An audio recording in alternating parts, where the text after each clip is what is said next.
Good morning, afternoon, and evening, everybody, and welcome to another very special edition of the Critical D-Cast. A very special one because it's our Top 10 Games of the Year edition. Numbers 1 through 10. Joining me this evening is the whole gang. We're all here. Ruben Prado. Yeah. Mike Matthews.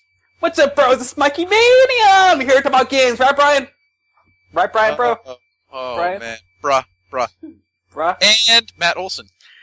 Yo, I actually played more than 10 games this year. That's an achievement. For Matt me. got an achievement for Yeah, living for life and me. playing video games. One might say in achievement unlocked. I'll just go ahead and get off Skype right now, guys. Don't mind me. I'm just gonna Good night. See you later. end this call. It was fun. Yeah. Like, the fact that you played 10 games an achievement makes me really take a look at my life, because I must have played damn near 50 this year. Well, Do you guys subscribe to GameStop's Facebook page? Because I had to stop because they had a picture as only gamers call birthdays a level up, and I'm like, fuck everything. I don't think I can't think of a single instance in which case I've called my birthday a level up. And I reasonably call myself a gamer, I believe. Well, anyways, Brian, in all fairness, I actually do play quite a bit more games than... Oh, I thought you were going to say I actually do say it for level up. Okay. No. I wake up at midnight. Asian called it level up. No, hell no. But, no, the thing is, a lot of the games I actually am playing, though, are ones where, like I said, this is why I asked if they count or not, because they're games that originally released, a year prior, or, however many years ago, and then, just recently came to, a platform that I have access to. Mm. So, i.e., Valkyria Chronicles on PC, because it was on sale on Steam for, $15, and I'm like, yeah.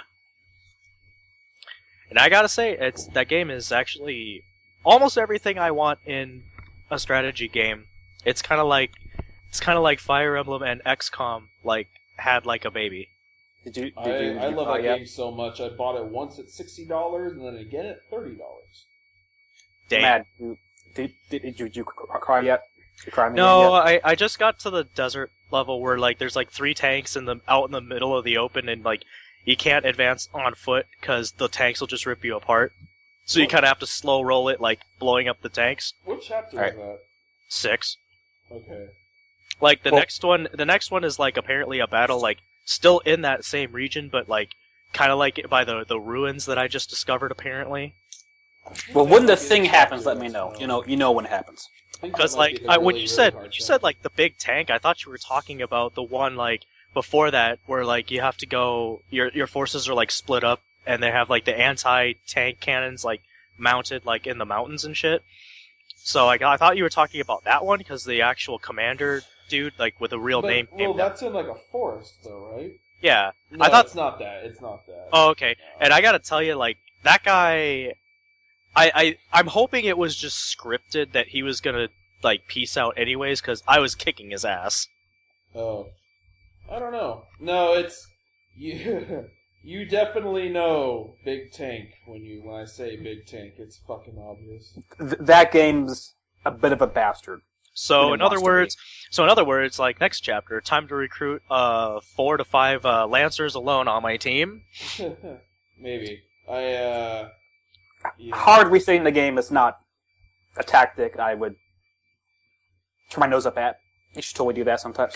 But I did this, not the skirmish, there's the skirmishes, but then, I also hit a different key by accident, and I ended up flipping a page, and there was, a whole other, thing over there that I didn't even know was there. Well, they have, OVAs, more or less. Well, it's each class, has its own, trial or something like that, and I did it, and it's oh, hey, good job on completing it, here's, 100,000 money, and I'm like, what? And they're like, oh, here's 50,000 XP, I'm like, what? You get Zenny. But to be fair, though, I just did the first one, the scout one, and that one's fucking hard. So, do you get the DLC? Yes. Okay. I think it's the last DLC they ever released, the one where you play on the enemy army, you play as an enemy soldier. That one is so fucking retarded hard. I never actually beat it. Well, if I can beat the last mission in XCOM, I think I could probably beat this, because I don't know if... Well, you didn't play that game, Ruben, but let me just tell you, the last level in XCOM is fucking gay. That game's a dick. I mean, that game is incredible, but also, that game's a fucking dick. Ah, man. Game was also on sale on Steam for like $7, but I could get like Yeah. all the DLC and all the other extra stuff for like a total of like 10, so I was like, okay. I don't want to go back. I mean, it's a fun game. I like it. Oh yeah, so it's awesome. Both games are great, but man, those games are also test your patience in a way I can't deal with. But on to modern games though, or ones that came out this year. Yeah, well, I mean, technically that came out this year, but... So you guys have posted your articles already, and I Yep. haven't, and I don't know if I'm going to. I should, but like, I'm talking about it right now though. So like, I think I'd recommend you do it anyway, just because that, people would read that. And I people guess. would probably not listen to this, in all honesty. Well, I guess I'm just gonna get right into it then. Sure, let Matt go first. Yeah, alright. So, yeah, I looked at both your guys' lists, and mine's nothing like yours. To be fair, I didn't. Also, are we going like number by number? Everybody says their own number. Yeah. Everybody goes 10. Everybody goes 9. Everybody goes 10, everybody goes 9. I'm and starting so- at- Oh, Okay. you assume I have a list. I'm just here to listen. Okay. I'm starting at. Pro tip: I'm starting at 10. All right. Cool.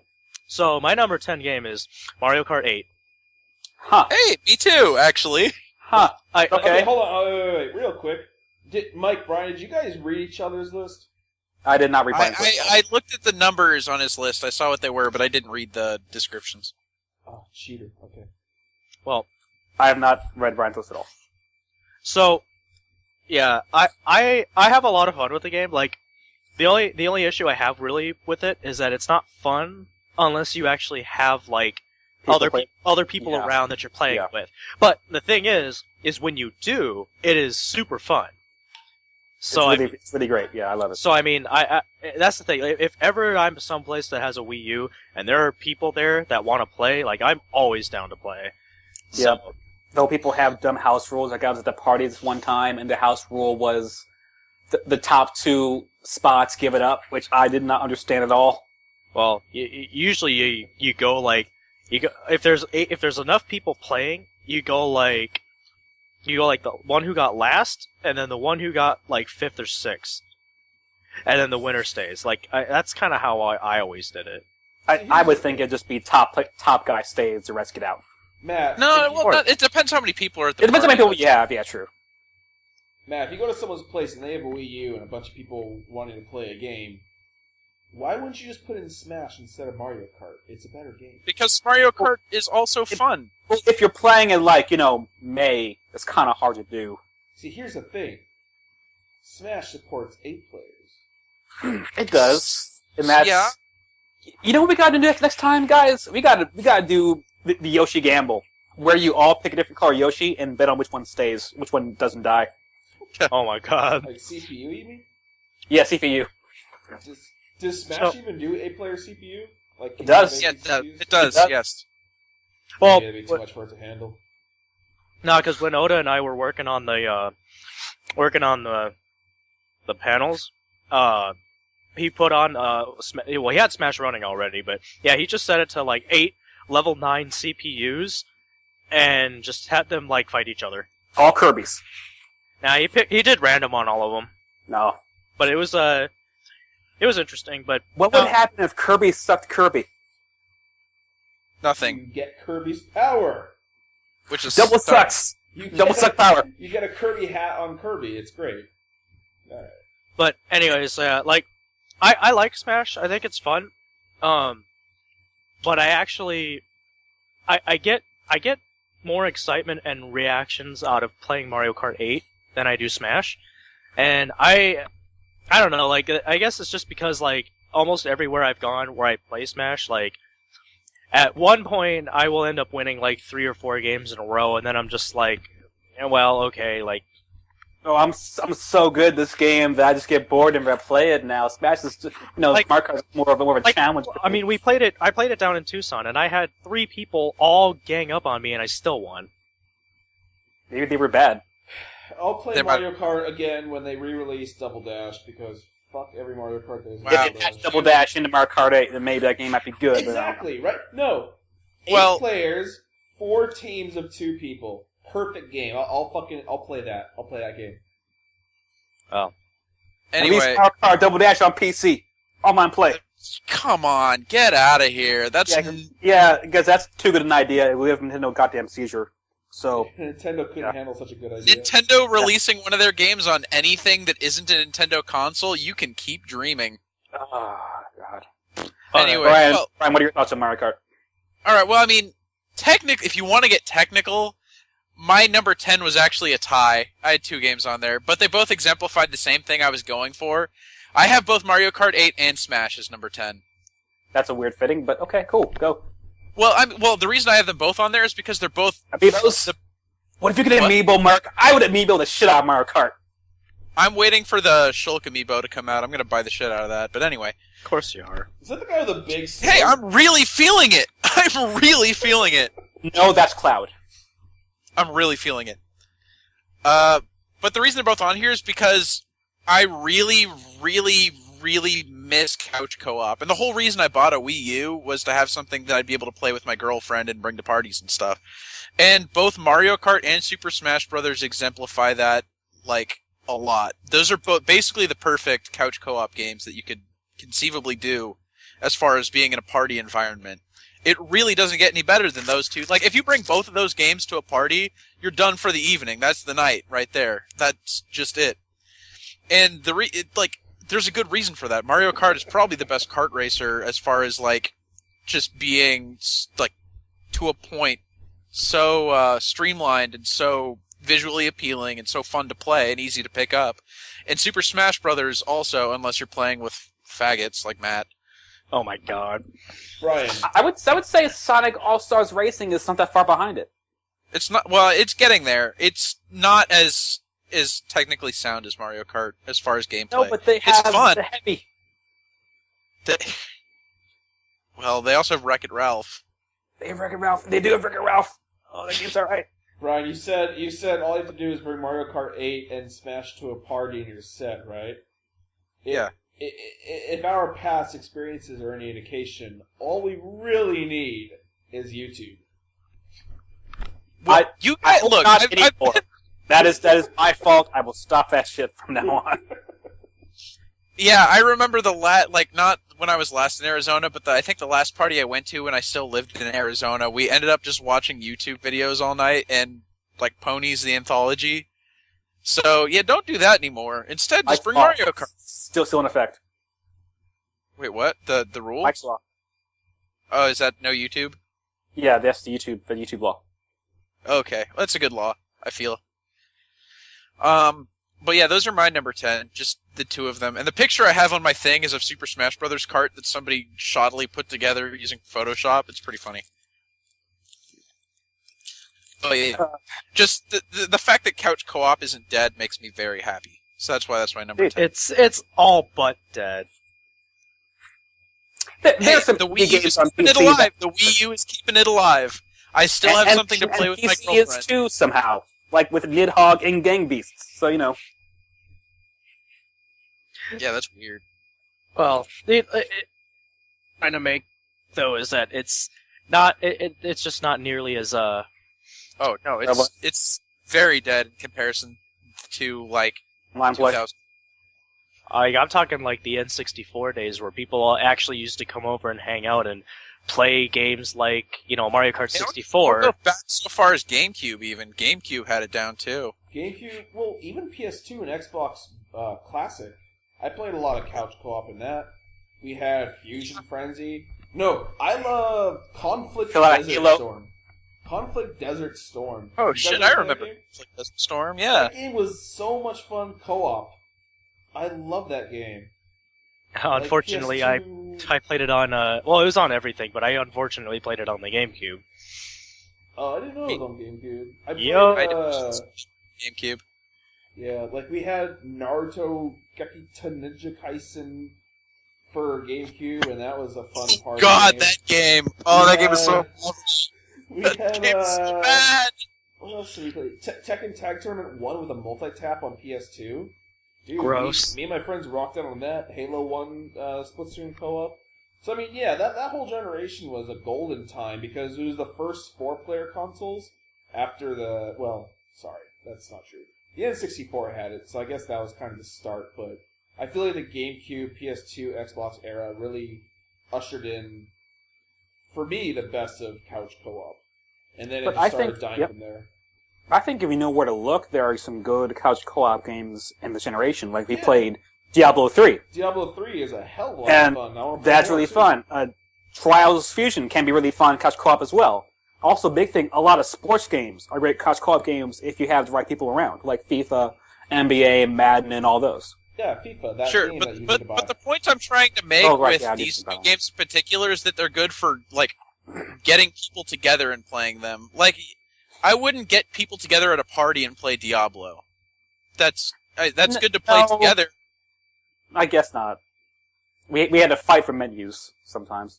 Well, by that logic, Brian, then the best couch co-op game ever made is Rock Band.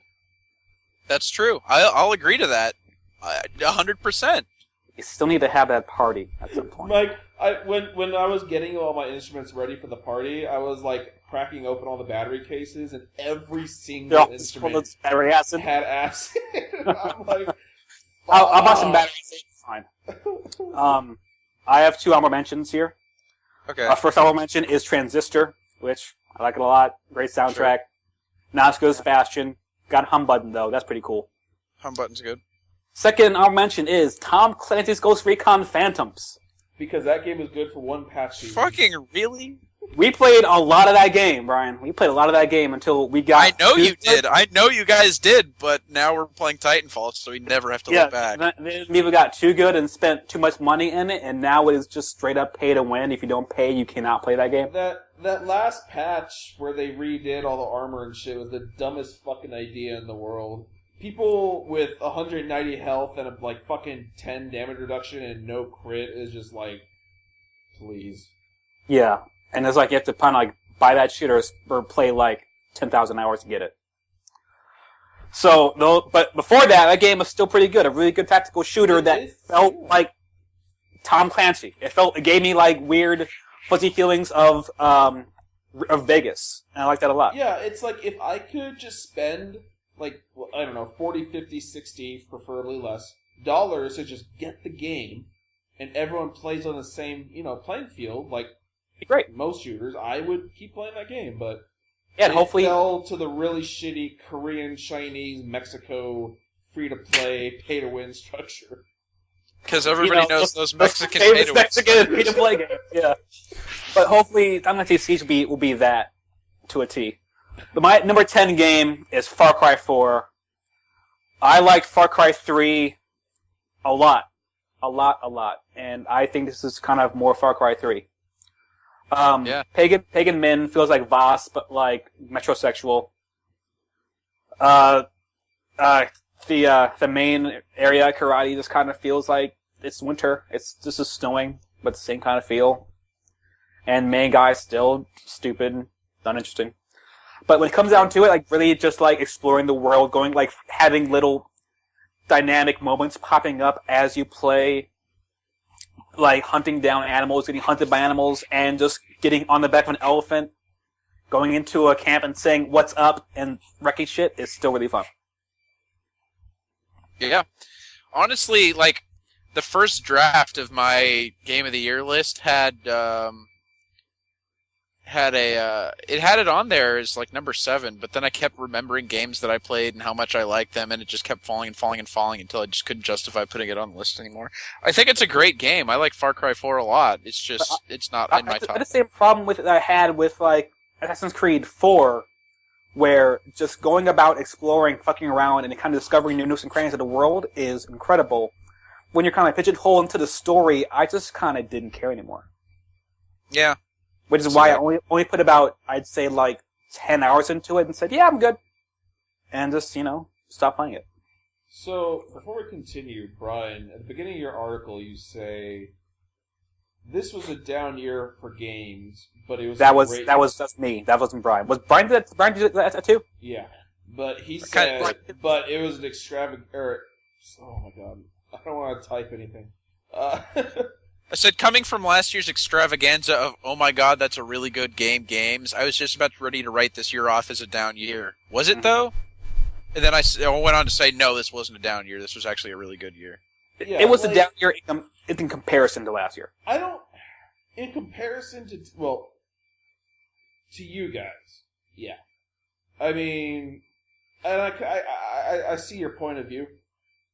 Even just Tomb Raider from last year alone may have made that true.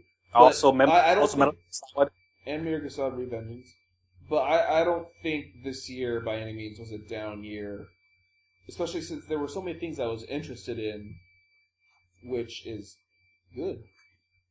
I mean, what? How do I put this? There have got to been years in the past decade that were a lot worse than this. I'm sure. I'm not sure off the top of my head. 2012. 2012 was a down year, without a doubt. When like your top 2 games of the year are Walking Dead and Journey, 2 great games still, but it's like those games, that's kind of a down year, I think. When your games of the year are mostly indie titles, that's a down year. Though Far Cry 3, XCOM, and Borderlands 2 did come out the same year too, though. So yeah. Good games. No, they had good games, but it's like in comparison to other bigger... In comparison to the year after that? Yeah, it looks like a down year.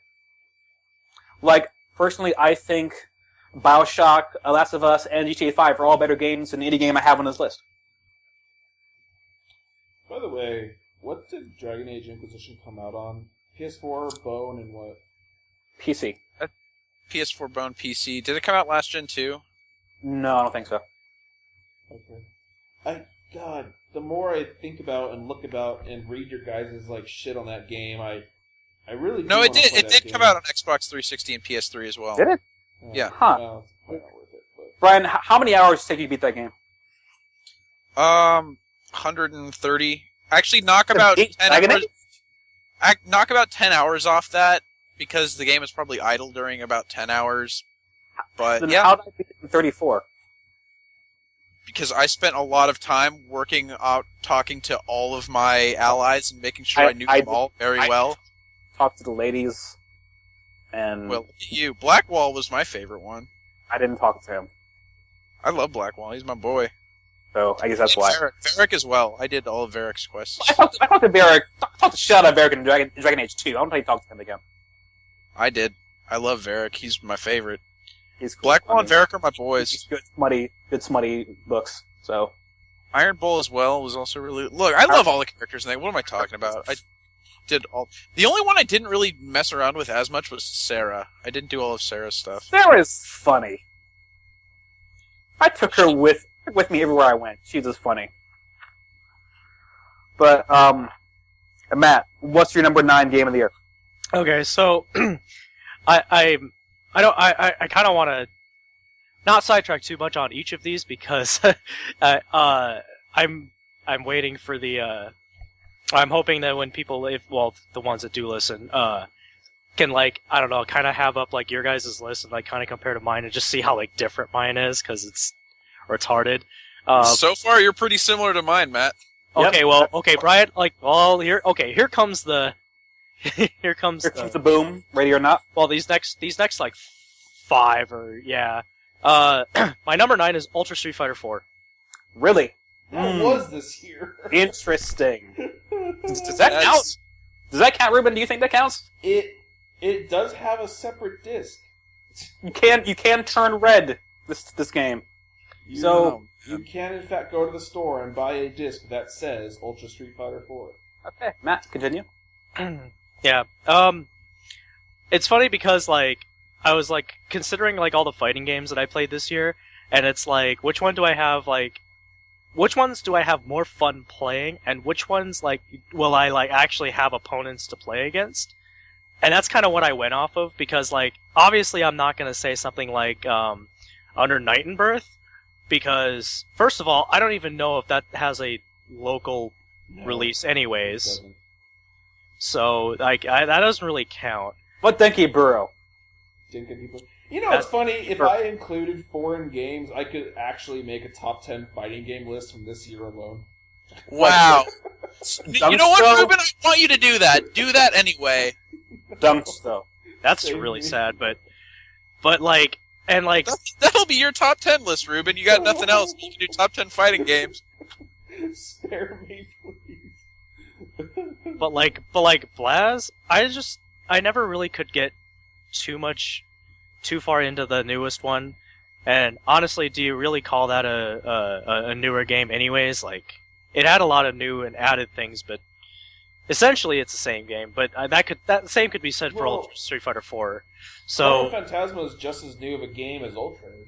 Yeah, that's what I figured. But it was between those two games, though. And while I actually like Blaz more, there isn't a crowd for it anymore. Like, not like it used to be. Like, it seems like the hype for that game has just kind of died off. Like, nobody cares about it anymore. So I'm hearing that it's on your list because it's popular? Well, personally, like, it's easier for me to pick up and play than Blaz is because I can play Street Fighter 4 with like anybody who plays fighting games. But like if I ever want to actually sit down and play Chrono Phantasma, like it has to be like one of those nights where like Ruben has like dudes come over and then like they just have a setup for it because there's actually people that want to play it.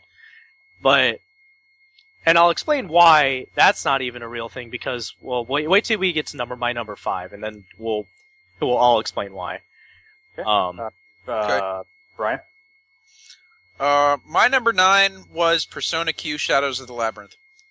Okay. Like, the first sentence of my description for this is I love Persona. Like, I really love Persona. So, when we were at that, when we were all at your place and it was like 5 o'clock in the morning and we were watching that Persona announcement thing, and I saw that thing totally happened. Yep. Yeah. So when they announced Persona Q, and it was going to be a crossover dungeon crawler game involving the Persona 3 and 4 cast, I was on board with it. I was excited. Fuck, and that was a weird night. Right? Wasn't it? You were at Mike's? That was a fucking weird night. Yeah, we were at, like, yeah. I know, I was at Mike's. I'm pretty sure you were there. I think Matt was either Matt or Moses was, too. I was watching from my house. Oh. Well, we were at Mike's. I know I was at Mike's. And we were watching. And then I saw that, like, that was a crazy night, but... When it turned into a dancing game, that was strange. That entire night, it was just like, alright, here's the Persona 5 announcement, we got it. And then it's like the first one was like, oh, here's more information about Persona 5, or Ultimax. I'm like, alright, I'm excited, let's go. And it's like, oh, here's a new Persona game for the 3DS. I'm like, really? And then it ended up being Shadows of the Labyrinth, and I was, oh, alright, I'm gonna buy that, that's exciting. And then I'm like, okay, here's the Persona 3 announcement. Persona 5. Your Persona 5 announcement. And, like, because they said there were going to be 3 announcements that night. Yeah, 3 announcements that night. I'm like, this third one's got to be it. And then a fucking rhythm game comes on the screen, Dancing and I die a little bit inside. That was nuts. Like, it's just like, Persona 4, dancing all night. I'm like, what? Why? Why is this? That was strange. That was a strange night, and I'm glad it happened. They were like, all right, everybody, goodbye, we're done, see you later. And then they announced Persona 5, and everything was fine. Yeah. By the way, did Dancing All Night even come out? It's coming out next year. In Japan? Yeah. Okay. Probably in the US, too.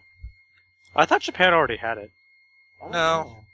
I'm pretty sure they don't. Right now, although I'm trying to be really so why is Persona Q your number 9 game of the year? Persona Q is my number 9 game of the year because it does what it does very well. It's easily the best dungeon crawler game there is out there.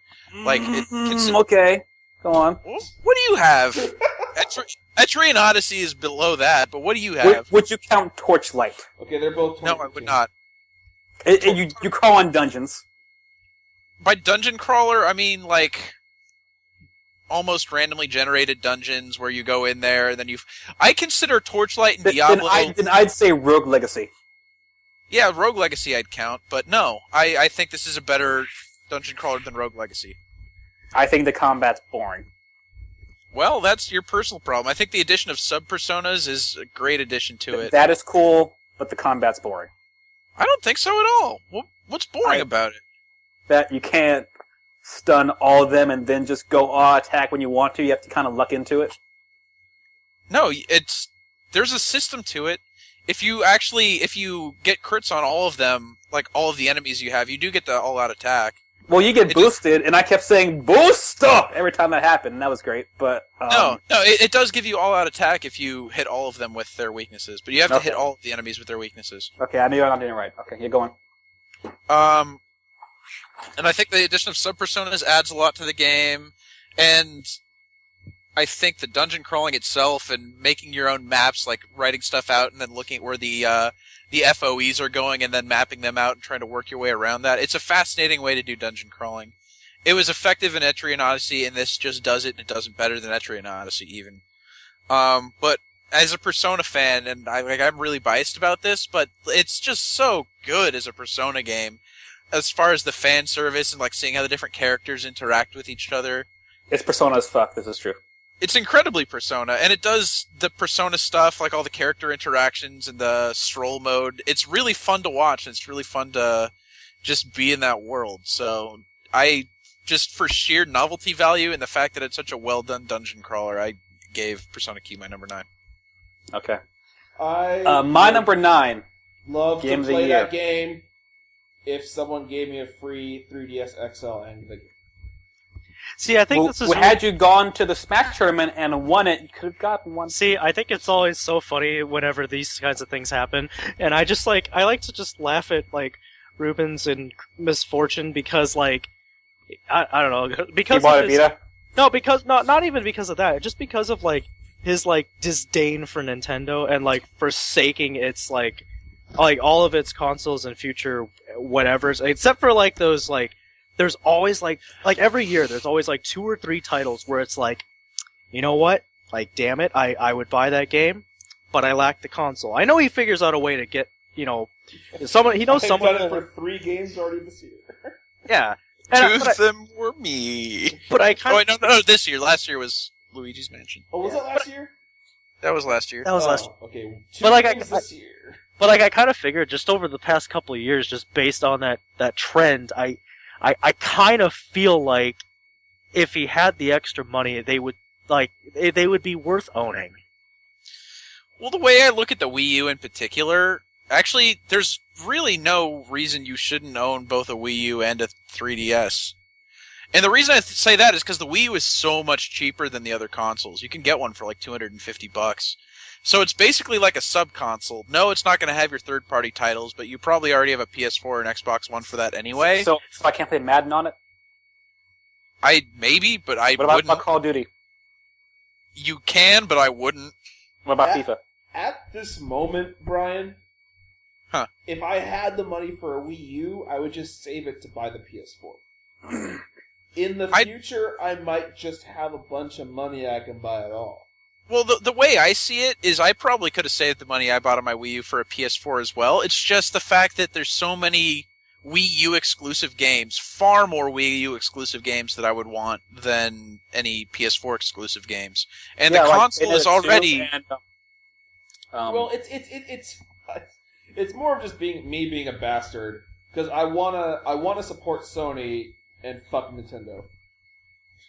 Okay, that clarifies your reasons why. Okay. Ruben, Nintendo gave you a precious gift, and you're just forsaking them. I just don't like them. I don't care if people make good games for them, and they make good games for their own console. God. Like, I like how the Wii U... Okay, I like how the Wii U made the cool, like, tablet. Like, I like that. But they still, like... They didn't go the extra mile and just remove the damn sensor bar, like, altogether. Like, remove all traces of the Wii. Just call it the Woo. Just... And then put Ric Flair on the box. Fuck Wiimotes. Please, fuck the sensor bar. Get rid of it. Just console, tablet, done. Well, you don't really need the Wii U sensor bar for anything. I know, but it's still there. It bugs the shit out of me. Ruben, that is the worst excuse for disliking a console I've ever heard. No, because okay, I'm going to admit the Wii U is a pretty dope upgrade compared to the Wii. Because I hate the Wii. Everything about the Wii I hate. It made me hate Nintendo. And the fact that the Wii U still has the word Wii in it bugs me. Just call it the U, the Nintendo U. Alright? Nintendo University. Nintendo University. Teach you how games are made. Well, see, this is all clear.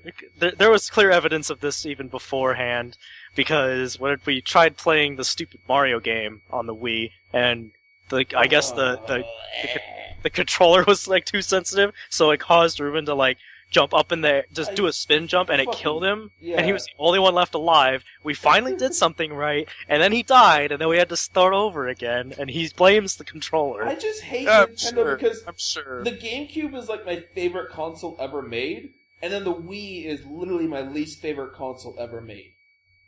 I don't know how Nintendo just. Anyway, I'm done. Listen, did he? Okay, all right. By the way, Persona 4 Dancing All Night is in fact coming out 2015, just forever. Oh, wow. Gotta buy a Vita then. That shit. All right. Well, also, there's a screenshot of Narukami dancing with Izanagi, and that kind of weirds me out a little bit. Great, awesome, can't wait. You send Izanagi, get the fuck down. I'm sold. 8. So my number 9. Yeah. Game of the year is a little game called Out of the Park Baseball 15, which is that is the most text-based baseball simulator. That is the most Mike Matthews pick for a Game of the Year contender that I can possibly imagine. Check this out. Baseball is kind of alright. Sure. And I love the idea of running a baseball team, which is kind of still my sort of dream. It sounds like you want Pro Evolution Soccer Football Manager 2015, but for baseball. But and I have that in Out of the Park Baseball 15. Mike, are you the one who hadn't seen Moneyball, the movie? I have not seen Moneyball, the movie now. Oh, come on. Oh, my God. I kind of know what happens. It's like, how can you like Out of the Park Baseball and that stuff and not watch Moneyball? Because I'm living it, Brian. I'm living it. Moneyball. I'm moneyballing every day. Mike, you're going to have to calm me down because you're pissing me off now. You're making me mad. I moneyball all the time. Not Baseball 15. The best movies of that I pay attention to on-base percentage and slugging percentage. I don't even like baseball that much, and that movie is fucking amazing. I mean, I like the A's. That's kind of why I like that movie. But, like, I don't even care for baseball that much. That movie is great, and it's about baseball. It's about sabermetrics. Come on, Mike. What are you doing? I am going to bring it to his house, and we're going to watch it, and he's not going to get drunk. I'm just trying to get the Gubs to the playoffs, guys. And I did. And I put about, I think, 130 hours in that game so far. So, well, yeah, I will keep playing it. That's because that Mike. That's just because whenever we're doing these things and you don't really have to pay attention to much, you're always playing it. I see your ass on Steam, bitch. That game's really good. I like it a lot. If you like baseball and simulations and running your own team, that game is the best game you can buy.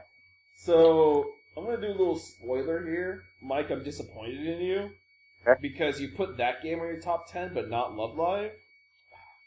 I thought about Love Live, then I was like, well, no. So yeah. Matt, number 8. 8? Well, I did play this game, and I couldn't think of a better place to really put it, because I like it better than the previous 2 games, but not as much as the rest of the games. And that is... Okay, quiz time. Matt will never make this easy. Quiz time. What was the most overhyped game to come out this year? Oh Destiny. My god, is it Contact Collection? No. Please tell me it's Contact Collection. When you say overhyped game, there's only one game I can think of. Yo, Control though? Control though. Except for the fact that came out last year. Oh, disgusting. Fuck, disgusting. Okay, anyway. Destiny? Yeah. Okay. The thing is, like, for what I did play, I mean, I didn't hate it. I had fun. It's not a bad game. I'm playing it bad. sort of on and off now, and it's not a bad game. I made it to level 21. The shooting is solid. The gameplay is, it's Bungie making a shooter. And the graphics are gorgeous. It's just the game gets really old after a while. Everything around that's just not very interesting. Matt, did you buy it when you got the bone? I didn't buy it, no. Okay. But, I played enough. I feel like I've played enough, though, to really... I'm sure it's probably a lot more fun if you, have a group of people that you regularly play with. And go stare at a cave for a bit, yeah. Okay. From my own history that playing that game alone isn't super fun. No! Not personally. It might be, Matt, but I feel like if I took that same 6 people and said, hey, let's get on Titanfall, I have more fun. Well, yeah, again, just wait till we're done, and you'll... But I think if we got 6 of us together, leveled up, geared up, and then went on the PvP as a team of 6... Or on a raid. PvP in Destiny? Okay. It might be fun, I don't know. The raids seem so lackluster. They are. And there's not very many of them. 30 raid yet. Did you... Well, I don't know if you saw this, but I guess that new raid that came out in Destiny recently, that people found out, a whole list of, glitches and stuff to make it hella easy. Oh, yeah. Wow. Oh. That's every raid in that game, they do that. What's even funnier, though, is the fact that they did... When they released the new raid in that game, it literally made every other raid useless. Wait, let me read this list. There's literally no other reason to do a raid in that, or one of the older raids now. Yeah, it's like most MMOs. But it's also behind a paywall because it's DLC. Yeah, it is. Okay, use a lantern's explosion to launch your character at a specific sharp angle rock that propels you to the second floor of the first area map, which in turn despawns all the enemies. Rezzing at 2 seconds left on team reset timer to cause all enemies to perma-die and triggers the end of puzzle. What the fuck? Party leader disables their network settings temporarily while Crota is kneeling, causing him to stay kneeling and allows for a swift death. AKA the boss. Number 8 game of the year. There you go. That is really funny. Good times. Great Brian, times. Yes. What's your number 8 game of the year? My number 8 game of the year is Sunset Overdrive. Okay. We talked about this a little bit. I don't know if it was before the podcast or during it. I don't remember. But anyway, it's... The reason I like this game so much takes a little bit of backstory. The last game Insomniac did was Fuse, and that game just wasn't very good because it was just so focus tested into oblivion so that it was something completely different than what they first envisioned. But the game they envisioned was much more like Overwatch because the game was actually called Overwatch. Believe it or not. And then they went to EA and EA started publishing it. And they just kept focus testing it and focus testing it and focus testing it until it became just this brown and gray shooter, third-person shooter that nobody really didn't have any soul to it. So it's nice. What? You got EA to death? It got EA to death, for sure. So when they released this game, Sunset Overdrive, it's so refreshing to see Insomniac Games just do whatever the fuck they want to do and make the game that they really wanted to make. And you can tell that from playing it. There's nothing in that game that's focus tested even a little bit. It's just them making a bunch of really wacky and random shit and writing their own kind of humor and making it as fun as possible and then just releasing the game to the public for them to do whatever they want to do with it. And I could really see that coming through. And when I see that coming through in a game, that it's just something that you can tell the developers really wanted to make because they knew it would be fun, it's infectious. I feel it too. I can tell that it's a fun game because it's exactly what they wanted to make. And that's why it appeals so much to me. And the gameplay is really fun because it's Ratchet and Clank meets Tony Hawk, and traversal is always a blast, and the game looks really good because it's kind of got that really wacky, very colorful feel to it, and I like that a lot. And the humor, you either love or you hate the humor. That's just how it is. I really liked it a lot, so... It has some funny moments, some stuff I'm not really... I think just goes right over my head. I don't fully think interesting. But when you're draining the giant water bottle facility and the machine says, "I'm out, bitches," that's kind of funny. Yeah. It has its moments. I'll say that so far. I really liked it a lot. That's why it's my number 8. My number 8 game of the year is The Wolf Among Us, which is Telltale's take on the Fable series, which I found out is a prequel to the Fable series, which is basically what if the old fairy tales you know of were actually real people living in New York. Like, the big bad wolf is a sheriff of Fabletown, which is where the Fables live. So, Snow White's deputy mayor, Ichabod Crane is a mayor.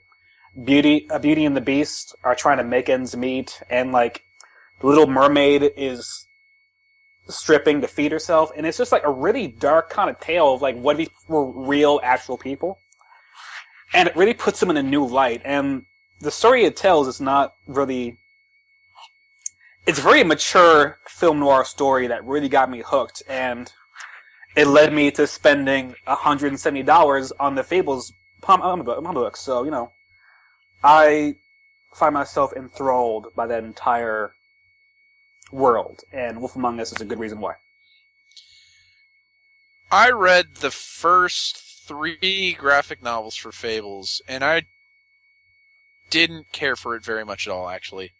It's an interesting world, I just don't really care for the characters that much. And this is coming from somebody that, admittedly, I'm a huge fan of Disney movies, so seeing the characters in that light isn't, a great thing for me. I don't really care for the dark, gritty take on Snow White. It's just something I don't care about. So when I played The Wolf Among Us, I think Telltale can do some good stuff with games, and they do very good writing, but as games, I don't like them.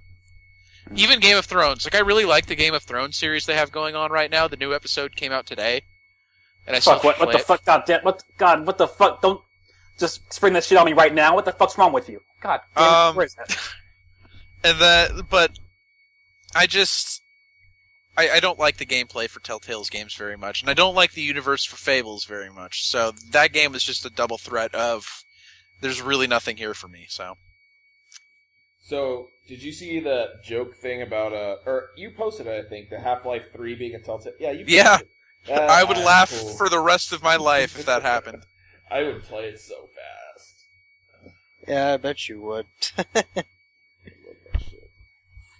Okay. So yeah, I'm very invested in the Fable series now, and Wolf Among Us is the reason why. Well, there you go. Yeah. All right. Number 7. So this one's probably gonna. Well, so far, actually, most of mine have actually kind of made you guys wow a little bit. And I'm thinking. I was a little surprised to see Destiny on there, honestly, but Well, it's Matt between. doesn't have a lot of games to choose from, so. I had 14 to choose from, and honestly, I looked at. What I basically did is I took all the titles, and I said, okay, if I was going to cut this to 10. It's which of these, 4 games would I rather play the other 10 games more than these? And then that's kind of how I did it. I don't even remember what they were. But my number 7 is actually Shovel Knight. Shovel Knight! Oh, you finally played it! Dude, okay, so I knew you would like that game, I really did. Okay, so here's the thing, Brian. I never actually doubted that I wouldn't like it. It's just I never got around to it because I didn't have my PC until the latter half of this year, which I know that game doesn't require a whole lot, but with my laptop cooling fan not working to where I can't even run League on lowest settings, that's pretty abysmal. Wait, yeah. I thought you didn't even know the game existed until the Game Awards. No, I knew it. I always knew it existed. It's just I never really got around to doing that because once I built the PC, it was okay, I'm gonna play League, I'm gonna play Counter-Strike, I'm gonna play, and then the bone happened, and I was it kind of just got put on the back burner. But eventually I did though, and yeah, it's really fun. I grew up with the old games. When I was 3 or 4 years old, I had an Atari and the original NES, and that's what I had to play. And then we got a Super NES, and I played that all the way until the N64 came out, which I actually ended up getting late. I'm always late to the generation, except with the exception of this one. But I kind of liked going back to the like the retro style, and the game actually being hard because you don't have all these checkpoints. These fucking checkpoints. God damn it! You don't have checkpoints. You don't have all these crazy maneuvers. You don't have all these, all these extra skills at your disposal like a lot of modern games do. And I don't know. It kind of reminds me of like when I used to play like the old Mega Man games. It's like you get hit a few times, but I mean, other than that, you're dead. You fall down a hole, you die. You touch spikes, you die. In the Mario games, if you didn't have the mushroom or the firepower, you die. Like anything kills you. So it's like that's very frustrating. Yeah, and it takes a certain person to like that kind of thing. So I'm glad you do. Well, like I said, it's just because like that's what I had to grow up on. Like that's what I had, and so like when you're only 5 years old and you're playing the Mario games and the Mega Man games and stuff like that, Ninja Turtles, Streets of Rage, it's like I don't know. I have that. I always look for those ones that try to bring back the retro and somehow modernize it to where like even new generation people can like it. Well, Shovel Knight is that to a T. Yeah, so that's kind of why I put that in my number 7, because I'm like, you know what? I'd like to see like more things like kind of like this. You should try and beat that Bleeding Pixels game that I played on Moses' Bleeding computer. Pixels. Yeah, that I played on Moses' computer. That game was fucking hard as shit, and I was enjoying it for some reason. It's like the that other, I forget what it's called. It's the one where like you have the person that walks automatically, and you have to adjust the environment around. That sounds like that game looks great. Echochrome, Monument Valley, what? No. It's oh shit. There's one coming out soon. But yeah, I kind of like stuff like that. I don't know. I find it creative. Man, I think you'd like Super Meat Boy a lot. You probably would. Actually developed in Santa Cruz, California. Play that game. Because that game is a bitch. On purpose. And it loves it. I met the guy that lives here that made the game. He's a really, really nice guy, so you should play his game. And I bet he's crazy. What was that game? He absolutely 100% is. What was that indie-ass game that I was playing on Chris's Vita? The platforming, like, black and white game almost. It was like... Melanie... I just saw Sad Melon's phone, guys. It's pretty good, right? That is the most Hakuoki I've ever Hakuoki'd. and of course Mandisa likes it, so you know. So yeah, Brian, number 7 game. One comment on it is just good for you. I'm gonna go like that thing. Okay, Brian, I'm doing that. Go your number 7 game. Alright, my number 7 game of the year is Persona 4 Ultimax. That's pretty low, I think. No, it is. I worked really hard on this list, moving things around to get things in a place where I think they're worth it. And I could easily make an argument for putting it up at number 6 and then replacing number 6 with number 7. But, of all the games I played this year, I played number 6 far more than I did Ultimax. But do I like Ultimax more? Probably. Anyway, that's beside the point. You could just switch 7 and 6 around at your leisure. Please feel free to do that. They're at your leisure. Anyway, the reason I like Ultimax, I'm not going to harp too much on it. I say the same thing in my thing. Me and Ruben wrote an extensive, 2,500 word article on why that game is the longest article on this site to date. Yeah. We wrote, an incredibly long article about why this game is incredible. So, I can't talk too much about it, but, it's my favorite fighting game of all time. And it's not even close. It's far and away my favorite fighting game of all time. Granted, I don't play like a whole lot of fighting games, but I mean, the game looks incredible. It's gorgeous, and then the presentation is just fantastic, and the characters are so balanced, and there's so many. It's the perfect balance of easy to pick up and incredibly deep, and there's just so much stuff going on in that game, and the story is great. It's a great addition to the Persona canon, and it's Persona, so it automatically gets like 5 points for me. There's just so much right with that game that I could easily put it higher on this list, but I love it so much. But it's my number 7 game of the year because there's other games that I feel like deserved it more than that. The indie platformer on the video is called Limbo. Oh yeah, Limbo. Which came out like 2009. Yeah. Really? Oh, I think Matt old game. It's cool. But anyway, that's why Ultimax is my number 7 or my 6. My number 7 game of the year is Walking Dead Season 2. Mainly because they... Oh, look, Mike picked another Telltale game. What a surprise. They took Brian and... Shut the fuck up, asshole. They took Clementine and just made her into one of the best characters in gaming, in my opinion. That the fact that an 11-year-old girl can really carry that game, and the way they wrote her was just incredible. And that's just based around another really good supporting cast, a really great villain, and a lot of outstanding choices. That really paints a bleak world that the key thing in a zombie apocalypse is never the zombies, but how the apocalypse affects other humans. They just did it so well, and I think that's my number 7 game of the year. Okay. Everyone keeps remembering things. It's annoying. Why? What do you mean? Oh yeah, they remember things a lot, yeah. Everyone remembers everything. Until they die. Until they die. Yeah, I think death puts a hamper on your memory there. Yeah, a little bit. Brian will remember that. And dies, yes. Alright. He isn't remembering it anymore.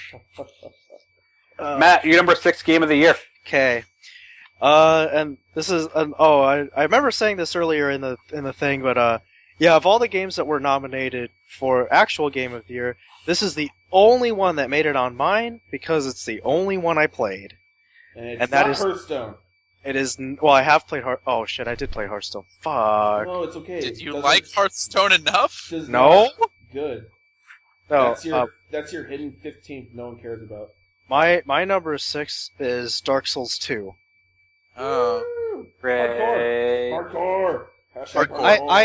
I really don't need to explain anything because anyone who has played Dark Souls before knows it's more Dark Souls. Again, like the reason this was kind of right next to Shovel Knight is because like my top 5 are all infinitely more fun than Dark Souls 2 for sure. Well, But, Dark Souls 2 isn't meant to be fun. No, it's supposed not. to be soul-crushing. like I like it because of the challenge. It's supposed to be hardcore. Yeah, because like that's the thing is because gaming is becoming more of a mainstream casual thing nowadays. I mean, not to say that it hasn't in the last like 4 or 5 years, but it's just becoming like more and more so that game developers they have to find a different curve for their difficulty, otherwise people are not going to pick up their game because if it's too hard, then no one's going to play it, and if it's too easy, then people will use that as a reason to gripe about it. So I like that there's someone out there who will still make a modern game that looks pretty good, that has, you know, a decent amount of combat mechanics, but that can still make their game as difficult as, like, a 16-bit NES game. Well, I think one of the big things of the appeal of Dark Souls is the fact that it manages to be really challenging, but the challenge doesn't come from being bullshit. It comes from you as a player not being good enough. Yeah, well, yeah, and I mean that's the thing. Like, and that's the difference that I've noticed between the old 16-bit games and this one is that, you know, eventually in those old games you could figure out a way to beat something because of the limitations. There really only was one way to win. and you just had to be able to do it right. But this game, though, it takes the like free range movement and more mechanics and more options, and still manages to put on that same level of difficulty. And because you have more than one way of doing it, you have to figure out how to go about it. And if you fail, which you will die. You can't just go back and do the exact same thing, and then until the point you died to try something different. So that's one of the things I really like about this type of thing. And originally, I wasn't even going to play these games, but Moses kind of tipped the scale. Was that Go on. Was Dark Souls 2 only released on PS3 and PC? Yes. And no, it was on Xbox too. yeah, it was also on Xbox. Are they releasing next gen updates of it eventually? It comes out next year. Yeah, there is. The Dark Souls 2 is Is going to it be Prepare to released next Die year. Again edition? They should call it Prepare that. to Die Again for the First Time edition. Again for the very first time. They should call it that. That'd be funny. The problem I have with the Dark Souls game in general is it's not the challenge. The challenge is not my issue. The thing is they introduce a almost like intentional frustration mechanic in the regards of poor checkpointing, where if you die at some point near the end of the level, they put you away to the back, off to the front and say do it again, which I don't think is challenging. I think that's just adding frustration where there really shouldn't be any. I mean, you're right, I guess, but some people don't care. Yeah, I don't think it's necessarily a question of poor checkpointing. I think it's intentionally the way it is to increase challenge. It's a lot of trial and error. You have to I think it's an arbitrary increase of challenge. I get what Mike means. It's like, let's say you clear out 20 monsters between the checkpoint and the boss. The boss kills you, you go back to the checkpoint. You know how to kill the monsters, and it's a breeze, but because of the way the game's designed, killing 20 monsters is still going to take time, so it's just a waste of time, I guess. You're just cleaning house at that point. And I actually had that problem in the first Dark Souls, when I was fighting the gargoyles. You have to get past these fucking monsters, and they start hitting up the ladder. But the one good thing about Dark Souls games, Mike, is that you can run past pretty much anything that isn't a boss. So, in essence, you're right, but in another way, you just cannot give a shit and just keep going. You can and that's what I did. Not when you're a narrow bridge where you kind of pigeonholes you into fighting them anyway. Well, and then that's also when when Moses. Oh, this is during club one time. Him and Chris had me watch This video of a guy speedrunning through all the bosses, and there were points in time where it wasn't tool assisted at all. He was actually playing it, and he beat them all in under 2 hours. Yeah. Oh, good. He's some kind of weird, crazy guy. So. Well, it's just certain points where I just didn't even know. It's oh, hey, if you purposely fall at this point right here, you'll actually just cut half the level. And I'm just oh, well, I never would have thought of that. There are some glitches that are patched out, but I know a lot of speedrunners speedrun a specific version of the game to get the quickest glitches possible. Well, yeah, but the way that they actually beat the bosses, though, the abilities they were using were so bullshit, because they literally 3-shot bosses. Yeah, the dragon resin thing on the first boss or whatever. And it wasn't even, they didn't glitch anything. It's all, legitimate, weapons and powers in the game, and they just 3-shot bosses with it, and I'm just oh my god. That just sounds like if you just play the game enough and grind enough, you can just, bowl through anything you need to. Alright, here's a little question to think about. Has Nintendo ever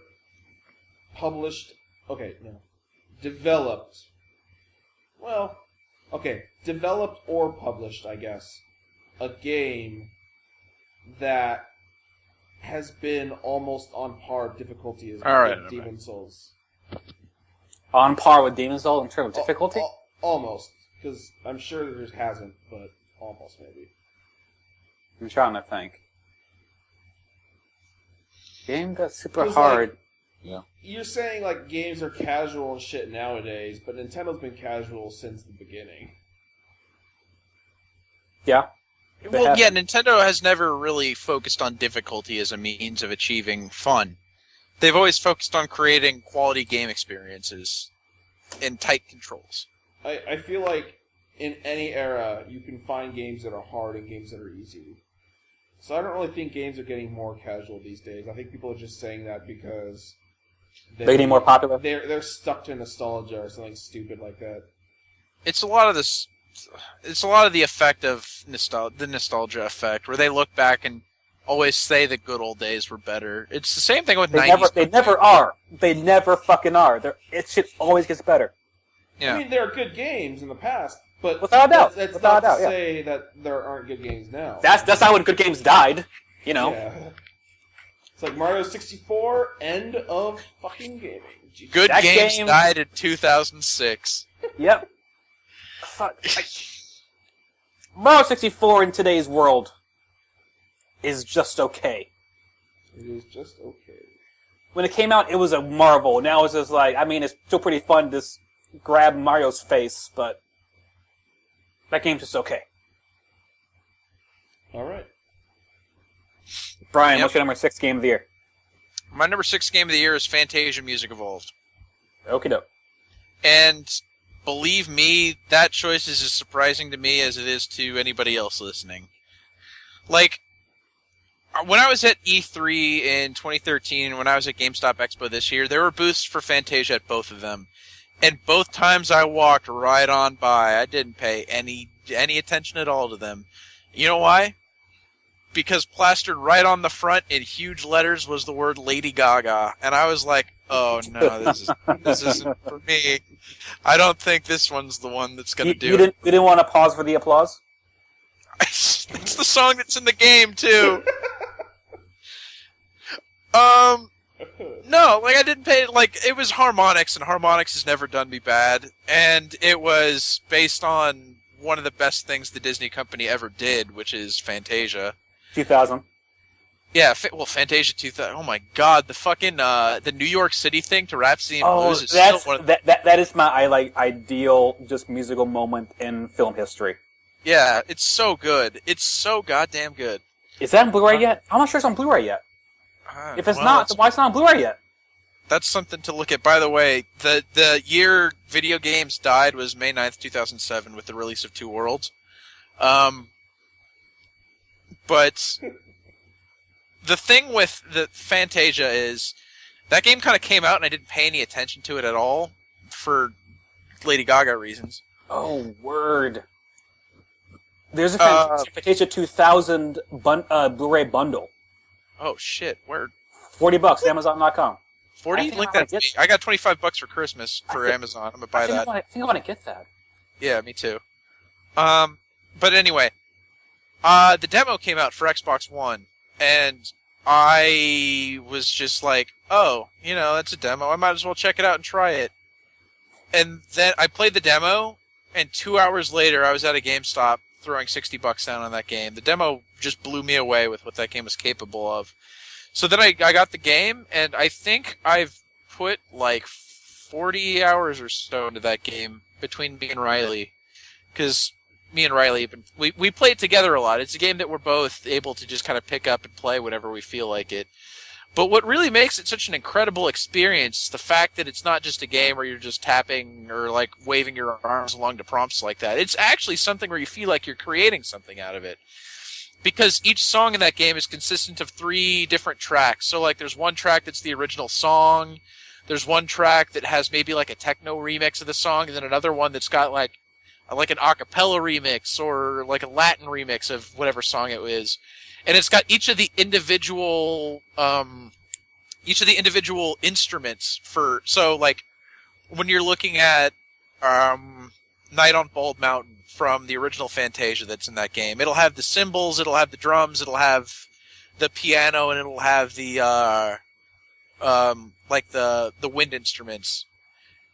And then it's got the 3 different remixes of it, and you're able to switch between them at will, like during the song. So you're able to create your own amalgamation of these different parts to make your own versions of the song. And then you add to that these quote-unquote spells, which let you basically create entire background tracks for the song that play in the background using these intuitive, like, they're almost toys that you play around with, and it creates these background tracks that go with it. So by the time I'm done playing Applause by Lady Gaga, it will be my version of Applause by Lady Gaga as opposed to something Riley would create or you would create. So in addition to it being just a generally fun rhythm game, it's something that's really, it's fascinating, it's really interesting to play around with, and altogether it's just really, really fun. Harmonix is by far the best of the business when it comes to rhythm games, and that really shines through in Fantasia. Because like with Rock Band, it was clearly a rhythm game where you were playing a plastic guitar and stuff was happening, but you weren't creating anything out of it, really. This is something where by the end of just playing a song in that game, you feel like you've done something, you've created something entirely your own. And that's something that I really appreciated about it. That on top of the fact it's just really easy to just get up and get into. It doesn't take any like learning really, other than this is a sweep prompt, this is a punch prompt, this is a hold prompt, and you're good to go. Also, I must note that Harmonix is making a rhythm-based first-person shooter, multiplayer shooter. Yes, it's come out in beta soon. So check that out. The one complaint I have with the game is that the tutorial takes like 3 hours to finish, and it really doesn't need 3 hours to teach you that game. You could learn it in the first like 10 minutes of playing it easy. But that game is my number 6 game of the year, just because it's something so different, and it's such a fun game, and such a great experience, and it makes you feel like you're creating something. I want Rock Band 4. It's not going to happen. It's not going to happen. What more can they do? I mean, first of all, Piccolo. Can you Piccolo. scream Wingardium Leviosa in Fantasia as a spell? No, yeah, because Rock Band can do that. Hey, it can. Like, if you activate star power in that game when you're the vocalist, you have to do it during the certain parts. You can yell whatever you want. It's true. Rock Band is just the best. Like, every week people just come over and like have a party, hang out, play rock. Like, those are the best fucking years of my life in college. And I mean, I guess even if they made Rock Band 4, I wouldn't really be able to take advantage of it because, like, the old crew doesn't really get together anymore, but, man, that's just a bit of nostalgia for me. Like, Rock Band 3 is part of my life. Well, hopefully we'll relive it one day soon. Dude, I really want more people to play Fantasia, because Fantasia really is an incredible game, and it deserves more recognition than it has. Well, I have to buy a Kinect, so that's not going to happen ever. That's the problem. I guess that's true, yeah. When they started designing Fantasia, it was when the Kinect was an integral part of the system, so they knew that everybody had it. And then Microsoft had to pull their fucking 180 and say, no, that's not going to be a thing we're doing anymore. And it's the same problem I had when I first announced it. I'm like, yeah, it's a good thing that the Xbox is going down in price. But at the same time, they're backtracking on something that could have been really cool, with developers knowing that people would have the Kinect bundled with the console. And this was an example of that being done really well, but now it isn't getting the recognition it deserves. So I always thought that the Bone, I gotta call it the Bone, I always thought that the Bone, like, had the Kinect built into it. And that's not the case. It's still just like an add-on that's plugged in. Yeah. So you could just buy a Kinect, right? Sure. Yeah, they sell them separately. One. I always thought it was like built in. No, it's still a peripheral. I just thought that way because I thought since they were forcing it on you as like a bundle, that they built it into the Xbox. Like, you didn't have a choice. They wanted initially that was going to be that way. They ended up changing it before they released the console, but it was supposed to be that the Xbox would not run without the Kinect attached. Mm-hmm.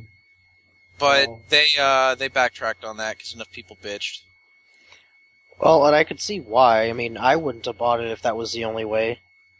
I mean, I was going to buy one regardless, but it would have taken me a little longer because, well, it's $100 more. Well, just... And I honestly don't really give a shit about the Kinect, so...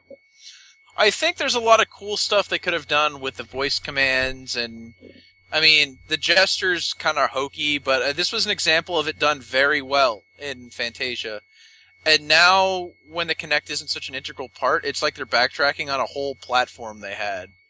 Which, it's Xbox's whole thing. Like, they started off with, like, yeah, TV's going to be a big thing, and they backtracked on that. And the Kinect is going to be a very important part of the console, and they backtracked on that. I'm not necessarily saying it's a bad thing, because it did lower the price of the console, and it was able to sell more consoles that way. It would have been nice to have seen what they could have done if the Kinect was a more integrated part of the console. I wish I could have seen what that would have brought. The early plan they had that I was most on board with was actually the no disc thing, the DLC only game library thing. Because then we would have Xbox summer sales like Steam does, and I would actually spend money, whereas I don't actually spend money on Steam. Well, that was the big problem with their initial thing, is when they first announced it, they said it always had to be online, and it drove people insane. Well, the problem was they did an absolutely abysmal job explaining what the benefits were All of they that. had to do was say, Xbox is now Steam. You like Steam, right? Okay. You like Xbox. If they had said, like, yeah, we're going discless, we're going to have deep discounts on games, it's going to be great. If they had said that up front, then more people would have been on board with that. But they hemmed and hawed about it, and they said all this stuff like, oh, it's got to be online, and you can't share games back and forth with your friends, like you can't lend games. And they didn't give any good reason for it. They just said all of this stuff straight up, and everybody asked, like, okay, well, what's the benefit to this? And they didn't give anything, so... The always online thing is not great. What? Yeah, the always online thing wouldn't have been great, but the DLC library would have been sweet. Yeah, I agree. It's too bad. I think if things had gone differently for the Xbox One, as far as like the way it was explained when it was first released, we could have been seeing something truly different and original, but... So, I mean, if they had done that, would they have even put a disc drive in at all? I don't think they wanted to. I don't think they needed to. And I'll tell you why, is because they have to pay royalty to Sony because they're using their Blu-ray. Yeah, exactly. And I'm sure that's what they were trying to avoid, but I guess they felt they couldn't pull it off. I think they could have done it. Well, that console would have been dead in the water had they done that, because used game trading is still a big thing. Like, even I still do it. That's the thing, though. Which is why I kind of buy games. Like, I wish I would have bought Watch Dogs on PS3 and not on PC, because I can't trade it back in on PC. Right, but that's what we're getting at, is that that's what Steam does, and everyone's on board with Steam. So, well, also because if you really want to, you have the other option of just trying to pirate the game. Don't. It's the truth of the matter. Most games have a PC port anyways. Nowadays, yeah. But I'm saying... when the Xbox One was first announced, too, it's not like anything was different a year ago than it was today as far as piracy. Yeah.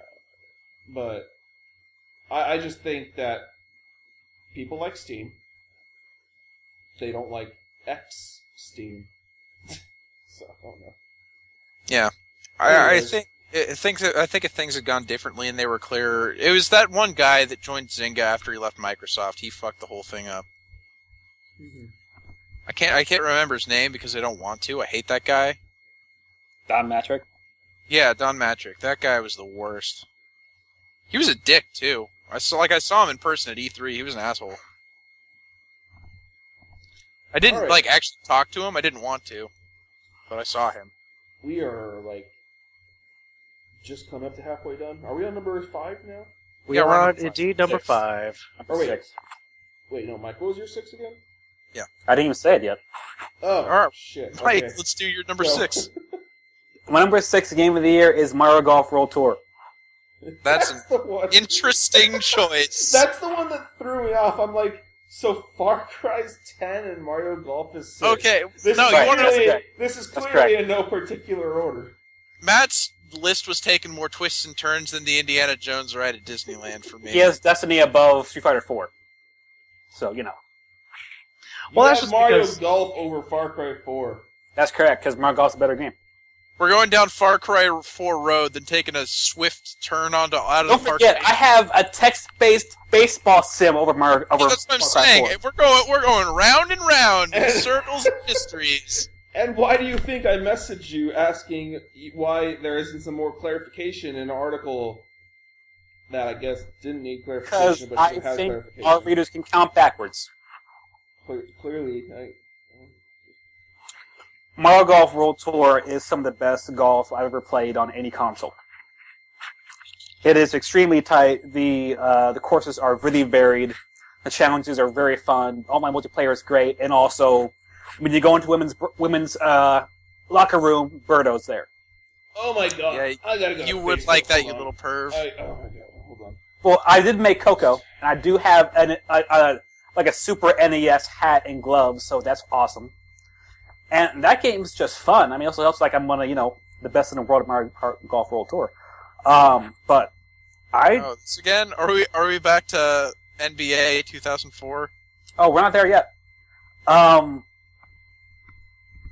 Mario Golf is the game I poured the most hours into on the 3DS.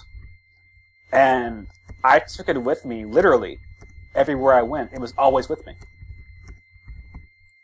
And I just love the fuck out of that game. That game is really tight, animates well, plays extremely well, and is probably the best game on a 3DS in my opinion.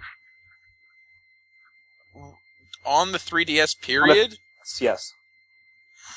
Wow, I'm not going to argue that with you here right now, but I would You wanna just make- know that I would argue that with you. Alright, Mike, I made a post on Facebook. Gonna hear some backlash soon by the general community. All I know is that when you get a birdie with Peach, she clasps her hands, turns to the side, like in Super Mario 64. So that's great. You can buy Fantasia 2000 on VHS for $2. Great. I can't wait. So yeah, Mario Golf, real good. You should play it. Matt. Top five of the year. Go. Oh, well. My number 5 is Brian's 7, or 6 rather. So, Fantasia? 6 or 7, it goes either way. well, I didn't play that one, so the only other option is Persona 4 U. I was wondering where that was. You mentioned Street Fighter. I was going to bring that up, and then I thought, that's probably coming later. Yeah, and I know I mentioned that earlier, and that's simply because I just think it's strictly a better fighting game than Street Fighter 4. It is. It is. 'Cause, Flat out.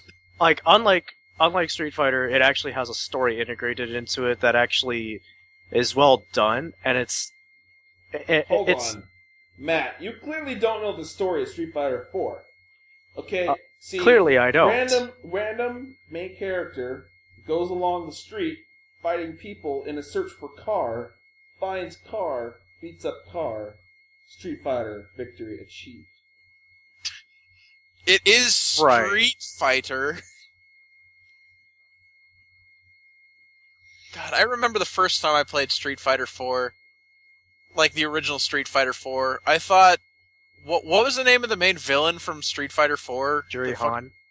No, the blue thing. The blue dude. Oh, Seth? Seth. I remember thinking that was the dumbest name for a villain. It sounds like a white guy on his yacht. Like, oh, Seth. I think that name is great. This motherfucker looks like this gray ass Dr. Manhattan with some kind of yin in his stomach.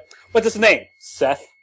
I also remember that same day, the first day I played Street Fighter 4, the music video for Inda Club by 50 Cent came on TV, and it involved a science facility exactly like the one you fight Seth in. So I remember every time I fought Seth, I was just like, oh, hey, we're Inda Club now. The club. Oh, I got what you need. What? I mean, I got a bottle full of bub, I got what you need. I am in there having sex, I ain't in there making love. Just come Come give me me the a hug. hug if you're ready to get rubbed. Oh, you guys are awful. Alright, Yeah. So yeah, that game is amazing, Matt. I'm glad you put it Me too. somewhere on the I'm top very five excited that that's on there for you as well. at least. I totally zoned out. What was the name? Great. Persona 4 Arena. Oh, yeah, I thought it was that. I figured that. I thought it was that. I wasn't sure though. Brian, I just think it's one of the best fighting games like out now. Of all time. Ever. It ain't no Ducky Burrow. Super ultra. You can't even say the fucking. Dengeki Bunko. The Geki Burko fighter versus Capcom Tatsunoko. Oh, that's Or a emo fight game 2014. Featuring dunks. Featuring the dunks. That game's really good. That game is probably my fighting game of the year. Dengeki Bunko Wicked Dunk 2014.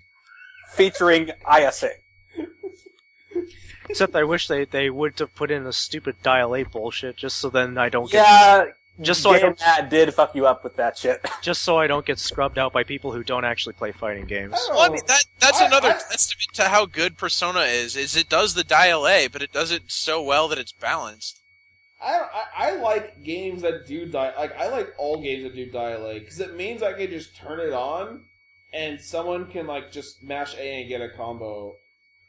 Like, you can't have fun. Like, I couldn't just bring Guilty Gear over, and we couldn't have, like, fun doing it, because you have no fucking idea what you're there's doing. no way in hell I'd be... Like, I was able to even teach Riley to play Street Fighter. I'd be like, hey, this game looks pretty, but I don't fucking know how to... What? It's like Dengeki Bunko, I turned it on, I'm like, everyone, if you just want to do a combo, mash A, and, like, everyone's having a fucking blast playing that game. Yeah. So. It's part of the fun of that. And I mean, it's like I just said, Persona does it so well that it masks that it's, like, even part of the game. Yeah. Okay. Brian. Go. Number 5. My number 5 game of the year is South Park Stick of Truth. Hmm.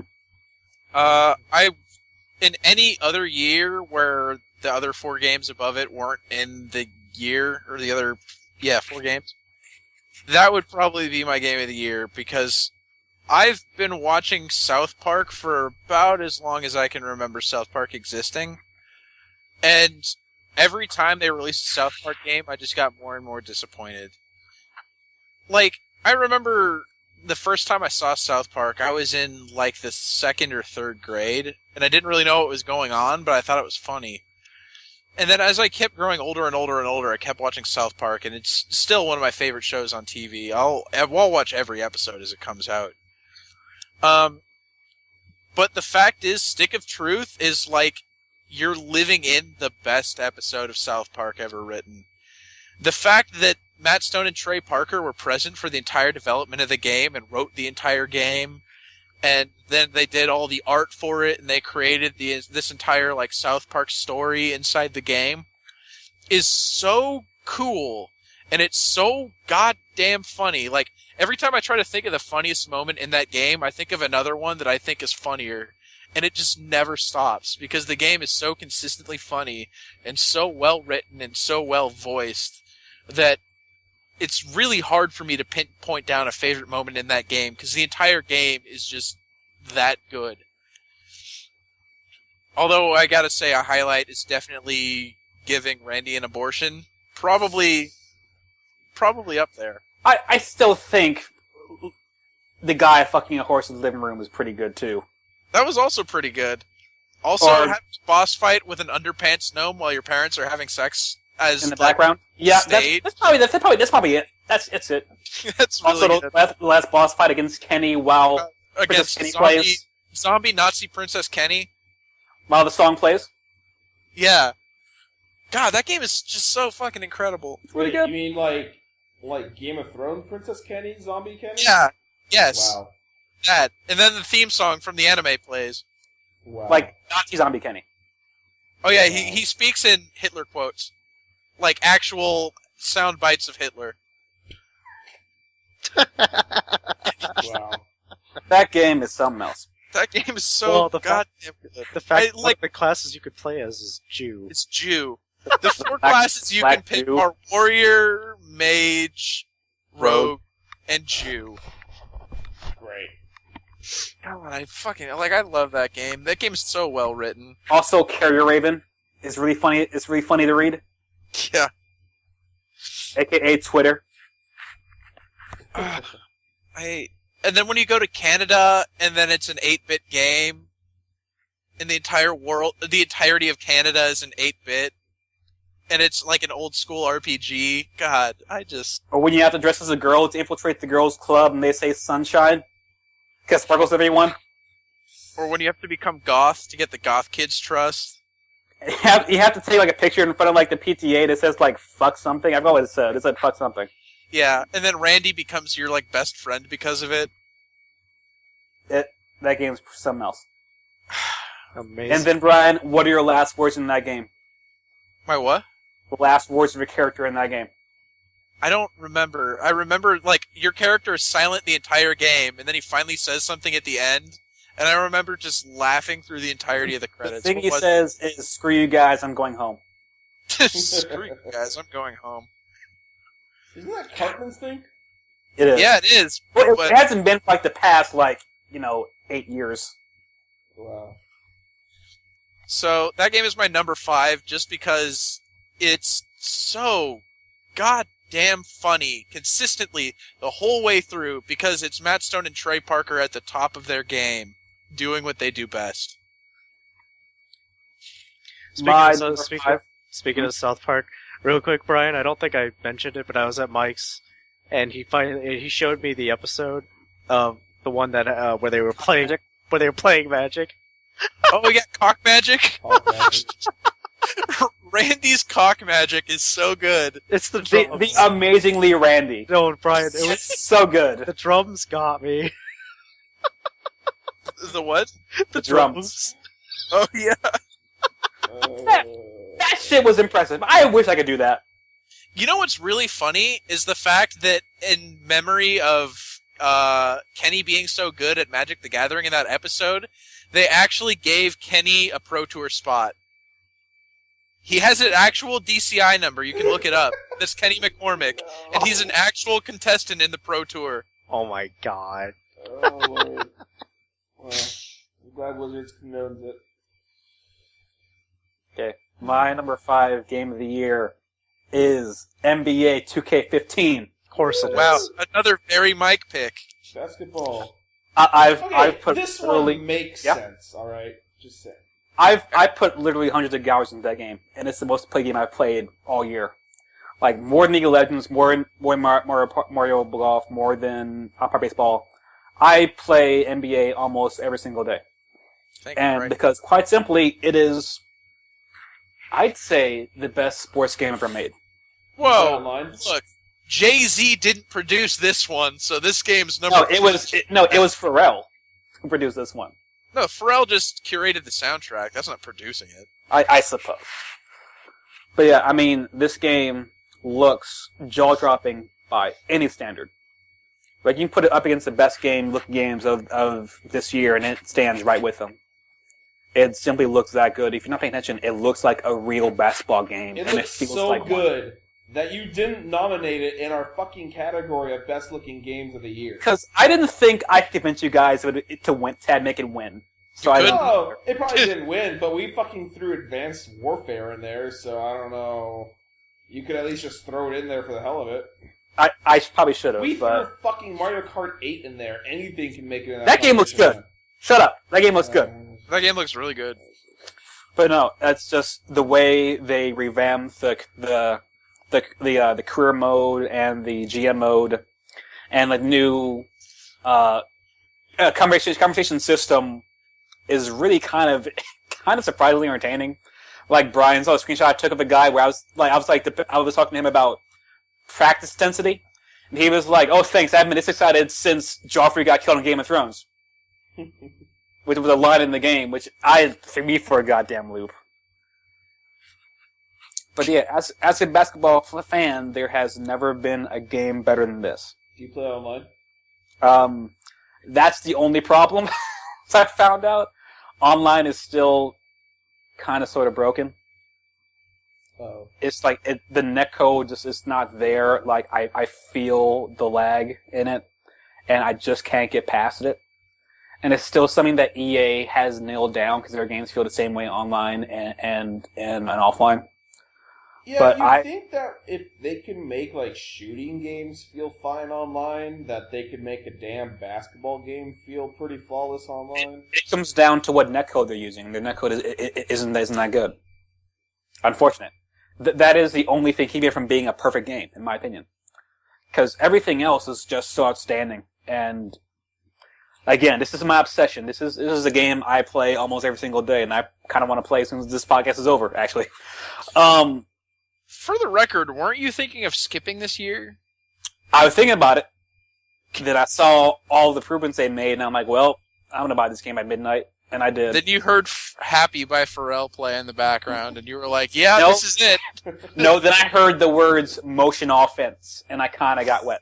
Because I'm motion, clap along if you feel that motion offense. Because I got offense. Because we got off-ball movement and pin down screens. Yeah, I love it.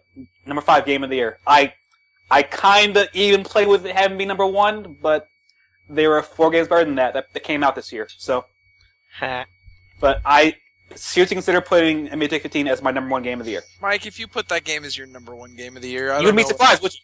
I wouldn't be surprised, but I wait. wouldn't be disappointed. Mike, what's more fun, NBA 2K15 or GTA 5?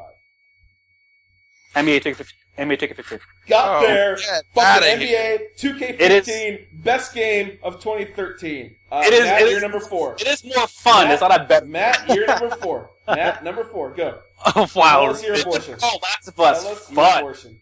Well, It was the game of that year. Tell us your abortion. Let's go. Come on. okay, well, twists and turns up the wazoo. Here's another one.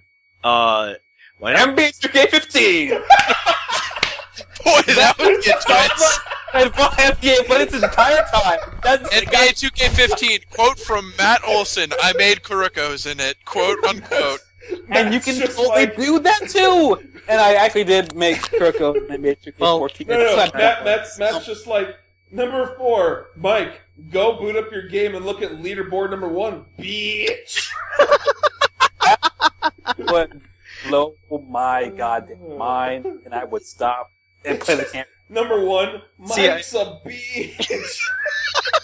Get a whole new gamer tag just to play and come on the leaderboards.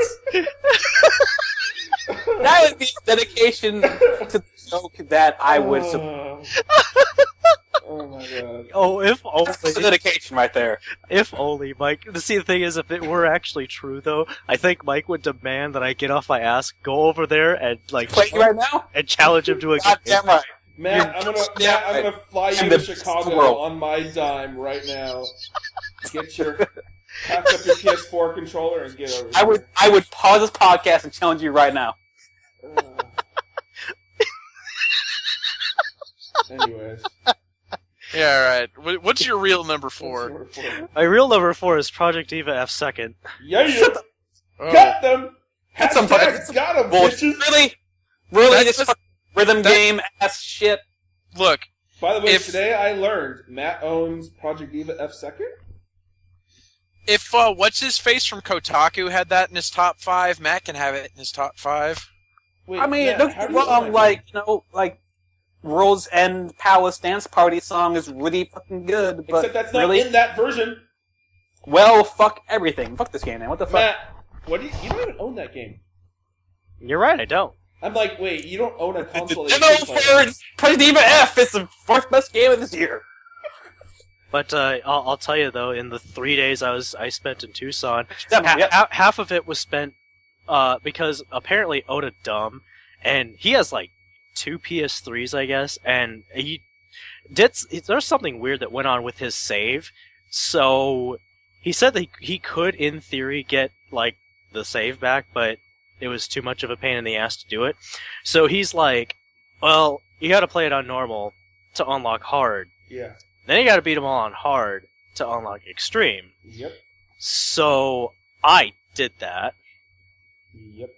Not every single one, but I beat every single one on normal, most of them on hard, and then the ones I did the ones I could do on extreme, which actually apparently I'm a lot better at that game than I thought I was, because I was beating like 8.5 and 9s with excellence. So it's not the hardest game, but there are some expert songs that are pretty damn hard. Oh yeah, like there's one with it's the one with Mako and Kaito where it's like a duet, and the proper outfits you're supposed to use is like their samurai ones. Yeah. And yeah, that one's that one's this fun. year. Yup. Was it last year in Japan? Maybe. I don't know. Did he have the English version? No, his was the Japanese version, but not that it mattered too much. But, yeah, go on. But yeah, it's still fun. I like that they added a lot more. They added a lot more songs, and they were using some of them had more updated. They were like updated like versions of them or something like that, and either that or they were just different specifically for the game. But I also just like watching the PV sometimes, like after I beat it, just so I could see what it actually looks like without the freaking buttons on the screen. The game did come out in Japan in March, so yeah, that's the game of this year, and it also came out in November in this country. So, by both respects, it is a game of 2014. Yeah, no, and it has a. Yep. That game has my favorite song, Two Hearts Walking. So we're good. And it has a mode where you can watch a YouTube concert in game and then switch the camera at will. Yep. And the game was in Mike Fahey from Kotaku, his top 10 games of the year, so it's in somebody else's as well. So Matt's not alone in that one. Fourth best game of the year. Yep. Fourth best game of the year. A North Wind carries motes of light. It's better than Street Fighter. It's better than Persona. It's better than everything else. Sure. Yeah. Yep. Great. Cool. Brian? What is this guy? What's my friend saying on my Birdo post on Facebook? You should look Let at me- this. Let me go see. Where was that? I just saw it. I literally Can't know. be that obvious if you're going to be a trap. That's kind of funny. I don't know. No, I don't get these two words, ablest and gender fluid.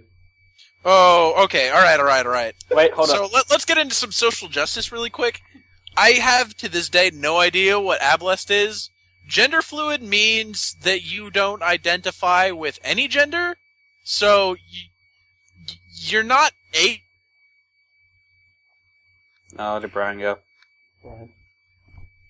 Oh, Brian's gone. Brian, where are you? I'm trying to look at Ablest, but I'm not seeing it. Brian? It's still a little bit out there for me. Hey, you're back! Oh, you didn't hear any of that? Nope. You cut out. Not a thing. All Okay. I heard was Start from the gender beginning. fluid means you don't conform to one gender. All right. All right, let me make this quick. Gender fluid means that you don't, like, you could still like somebody and want to be in a relationship with them, but you don't care what gender they are. They could be any gender. Gender doesn't matter to you. You're fluid between genders. It's a little out there even for me, but, you know, whatever. There we go. I made a thing. Like that. Wait a minute. I've got a picture for you guys that I found earlier that, where'd it go? We want Butterfree. You keep going. I'll show you the picture. I'll link it This to is you. Butterfree the Hedgehog. All right. Well, Brian, Hold up. it's your turn for your number While I 4. search Butterfree the Hedgehog. My turn? Alright, well, my number 4 game of the year was Titanfall. This should be pretty simple and obvious and all that. Butterfree the Hedgehog exists, you guys. I'm sure that really doesn't surprise me at all. But the thing that Titanfall, Mike, you and me were playing Titanfall. We weren't playing together, but we were playing at the same time. The first game I played of Titanfall blew me away. There had been absolutely nothing I had ever played like it before in my life. Yeah, that beta was a breath of fresh air, without a doubt. Ruben, please help my comment.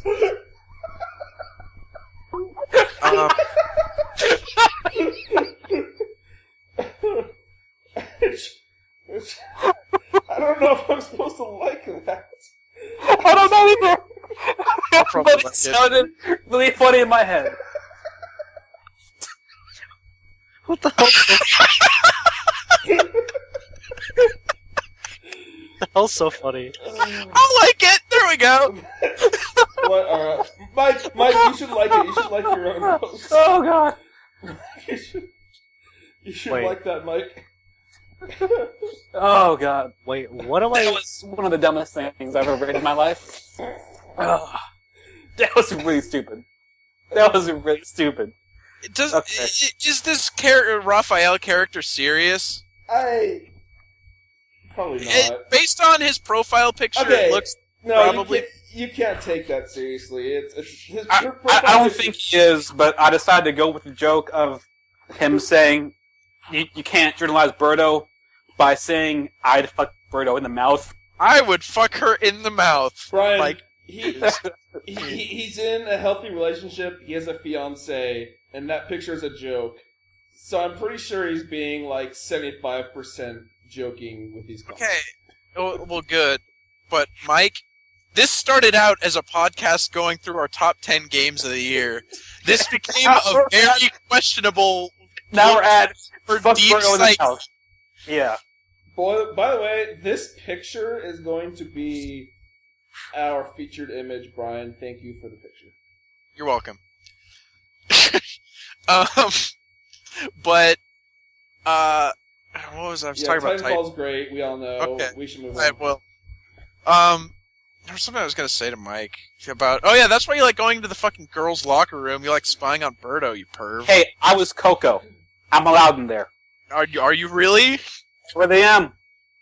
I'm Alright, Coco. well, anyway, here, what I can say about Titanfall is the fact the first time I played the game, it blew me away because it was like the mobility Just in the game, Birdo. just like Birdo, it blew me away. Like, When I first played Titanfall, it fucked me right in the mouth. Titanfall is like Birdo because it fucked me right in the mouth, and it felt real good. Oh, It just blew I me didn't away. find except Triple D. Okay, anyways, okay, yeah, done. So yeah, and then like the first time you Box. pick up a Titan is an incredible experience. Just like having the power to call down a like steel robot of destruction, then get inside and just fuck shit up, is the coolest thing. And then like being able to just jump around and you have the upward mobility and the parkour, it all just works together to make the most fun. I don't normally like multiplayer first-person shooters like at all. I don't like Call of Duty. I don't like Halo much. But this was something that I like. This was fun for me, and it's something that I dumped a lot of time into because I think it's so fun. So Titanfall is my number 4. It's like they took like Mech Assault and like mech games, which are fun, and they're like, you know what? Let's make it like the other half of the game, and the first half of the game is like Call of Duty on crack. And it's like, oh my god, it's a good idea. It's so fun. It's the most fun you can have in a first-person shooter, just running around and playing with friends. It really is. My fourth best game of the year is South Park Stick of Truth. Hey, what do you know? Yeah, that game is the funniest game of the year. Really, really easily. There wasn't much competition in that regard. I think it's the funniest game of all time, really. Portal 2. Funnier? I don't know if that's Yes. funnier than South Park. It's really funny and it's really well written. I wouldn't say it's funnier than South Park. I think Portal 2 is all time. Portal might have had more clever dialogue.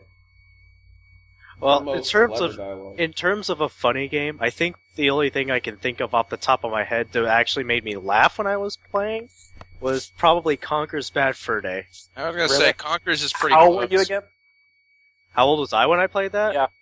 Well, it came out when I was like 12 or so, That but, makes perfect sense. but I played it when I was like 15.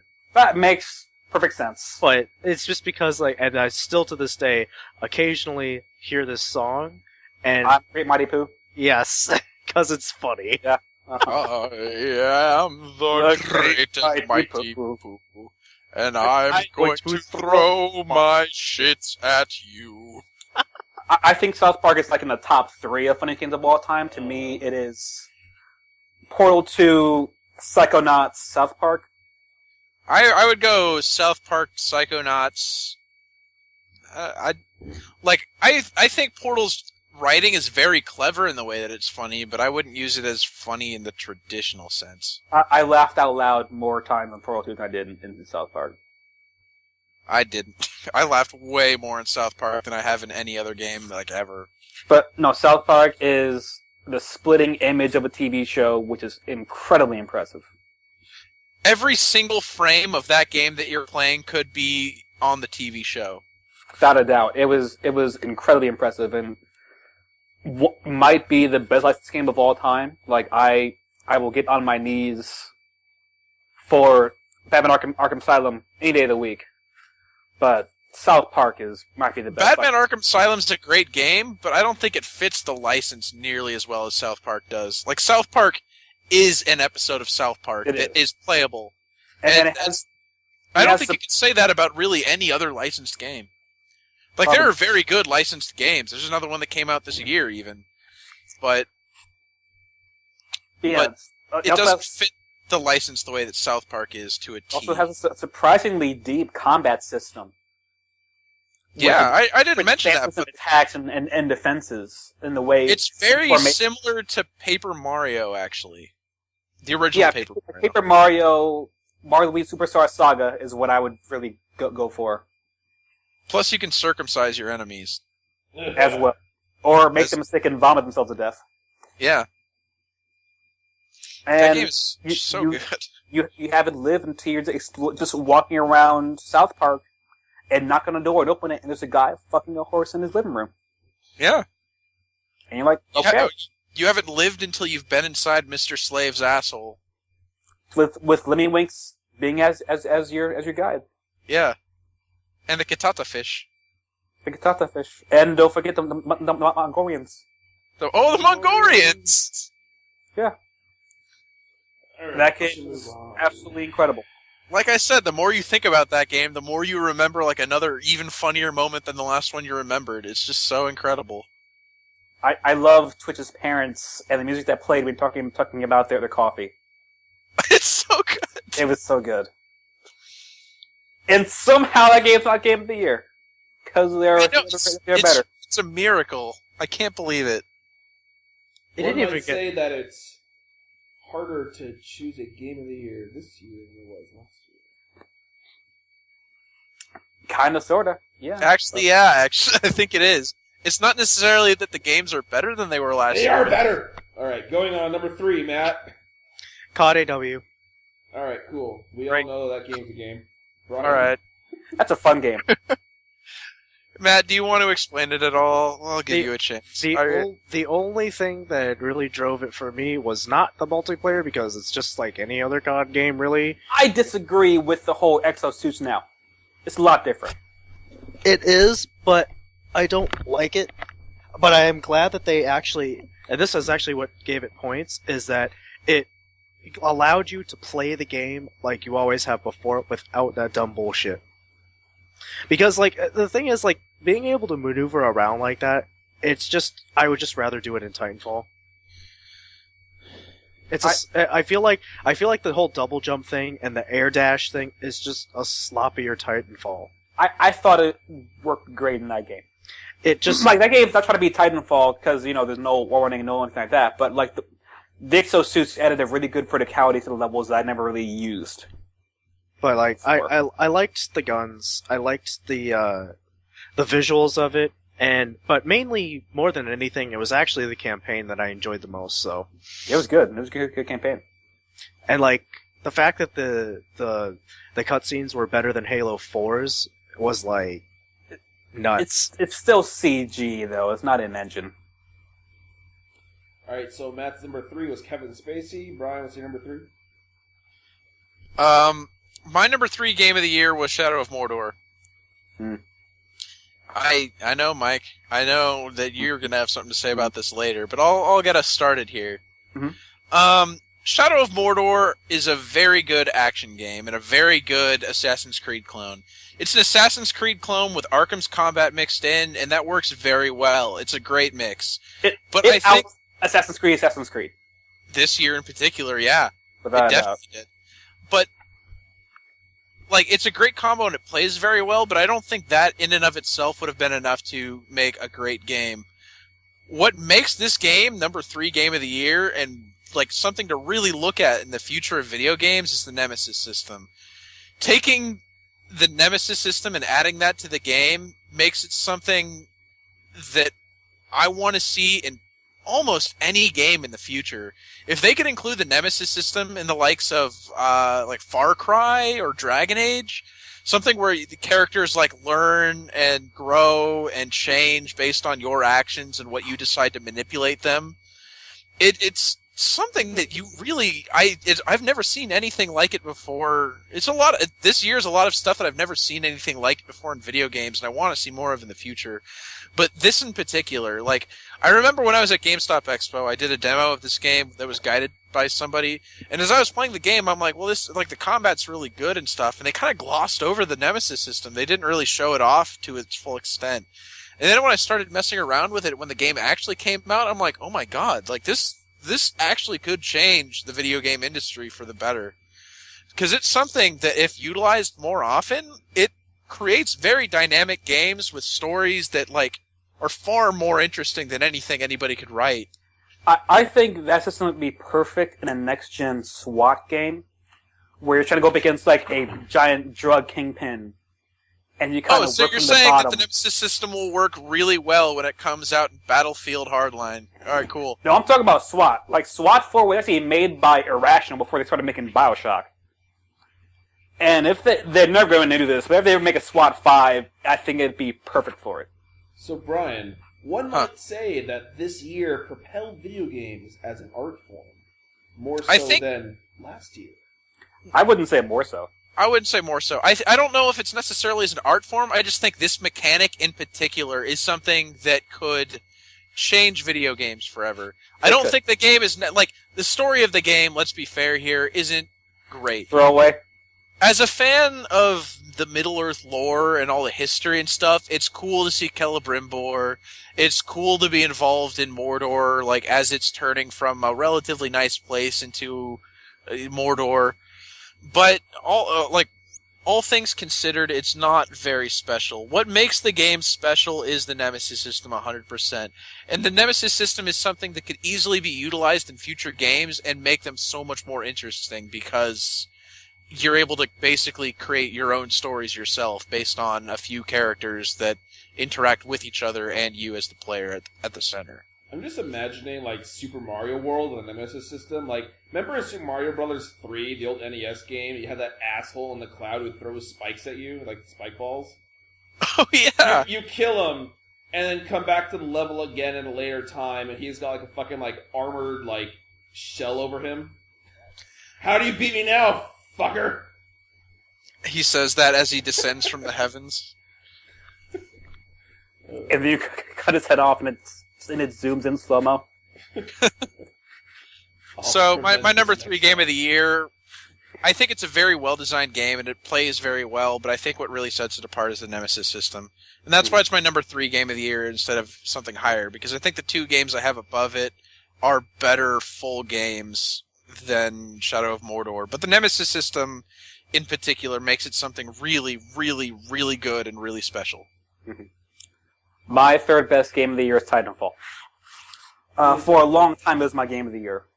Because, like Brian said, literally cannot describe how I felt when I first played that beta, played that game, and how I literally could not stop playing it. I could not stop playing it. And I never had like a game like that made me feel like that in a long time, where I could not put it down. I think not since Call of Duty 4, which surprisingly is made by the same people, that I felt like shooters had been taken to another level. And the mix of the parkour, how quick moving it is, how fluid it feels, and how easy it is, along with the Titans and the kind of ballet of violence they're able to create by playing off each other in these environments, is just breathtaking. And I think it's now the standard that every other shooter needs to measure itself by. The same way Call of Duty 4 was.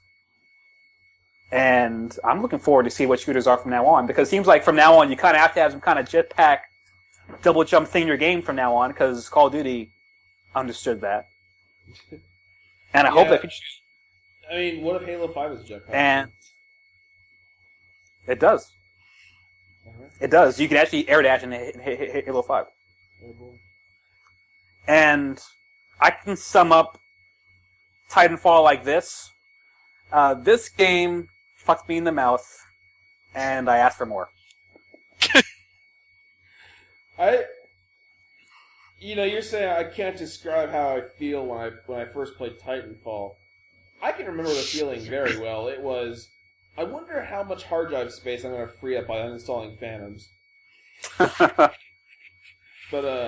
no, I remember the second night I had that game, I was like, I'm going to play for an hour and go to sleep. And then I played it for 5 hours. You just keep going. It's a good game. I think a really big thing it helps is that I think the addition of minions help you feel like you're accomplishing something all the time. Well, you can go for different goals. You'd be like, well, I want to focus on killing people. I want to focus on just farming creeps. Like, it gives people of different strokes. Different folk, different strokes. It gives a lot of options. Like, if you want to be a Titan killer, if you want to focus on taking down Titans, you can do that. If you want to take down other players, try to find them and hunt them, you can do that. If you just want to farm minions while seeing players every once in a while, you can do that. If you want to take turrets, you can do that. There's just so many different options of things to do in the standard game that... It helps.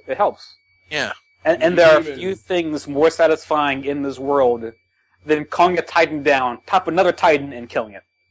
Still trying to get that achievement. Haven't done it yet. I got really close a couple times. Use Warp Call Transmitter. Oh, and Matt will tell you that me and Matt played last night, and I was getting gangbanged by 3 Titans in my Titan, and I ejected and it nucleared and killed all of them, and that was awesome. Wow.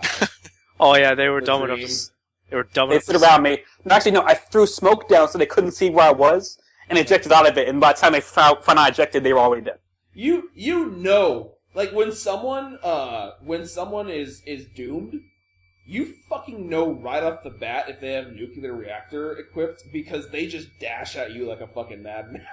Oh, if you put smoke down, it's hard for them to do that. Yeah. Well, either that or you see, like, this really bright, like, light by their thing. Well, they have to doom first. It doesn't happen immediately. And also, I fucking love dooming a Titan and getting up on it and knowing it and just grabbing the guy in his cockpit and throwing him away. Oh, I love that. It's addicting. It is legitimately addicting. That game is incredible. Well, yeah, it does different things depending on if there's a dude in it or not. Because if there's not a dude, if it's like an auto Titan, you like punch him. You like rip its arms off and then you beat it with it. Like that was rad. That game is fantastic. I want to play some. I want to get home. Yeah. Home. You guys want I thought I would. I want to play some Titanfall after this. I'm down for this Titanfall. You guys yeah, I'm down to play some Titanfall. Okay. All right, say some I was Titanfall. playing the Crew before this, but I'll play Titanfall. Ruben, you should have brought your Xbox with you. What the fuck? Yeah, you should have. Yeah, but you had to be a bitch. Yeah, what the fuck? I don't even have Could you pack a microphone? I don't even have a TV Matt, on here, actually. If he's not going to pack a microphone, how's he going to pack an Xbox? Yeah. I don't even have a TV to play it on, so it doesn't matter. Oh, sucks to be a bitch. Number 2. Okay, my number 2. And again, not sure if this will be a surprise to you guys or not. NBA 2K15! Project Diva 1! That was last year, bitch. Yeah. No, but, my number 2 is Bravely Default. Oh, okay. That's a good choice. All right. I felt like this game was a little underrated and a little underappreciated. It basically, I was looking for, actually for the past couple of years I've been, looking for a traditional, party system, JRPG, that I could play, whenever and wherever, and I haven't had a game like that since when they ported Final Fantasy, well, not ported, but, when they remade Final Fantasy IV for the DS.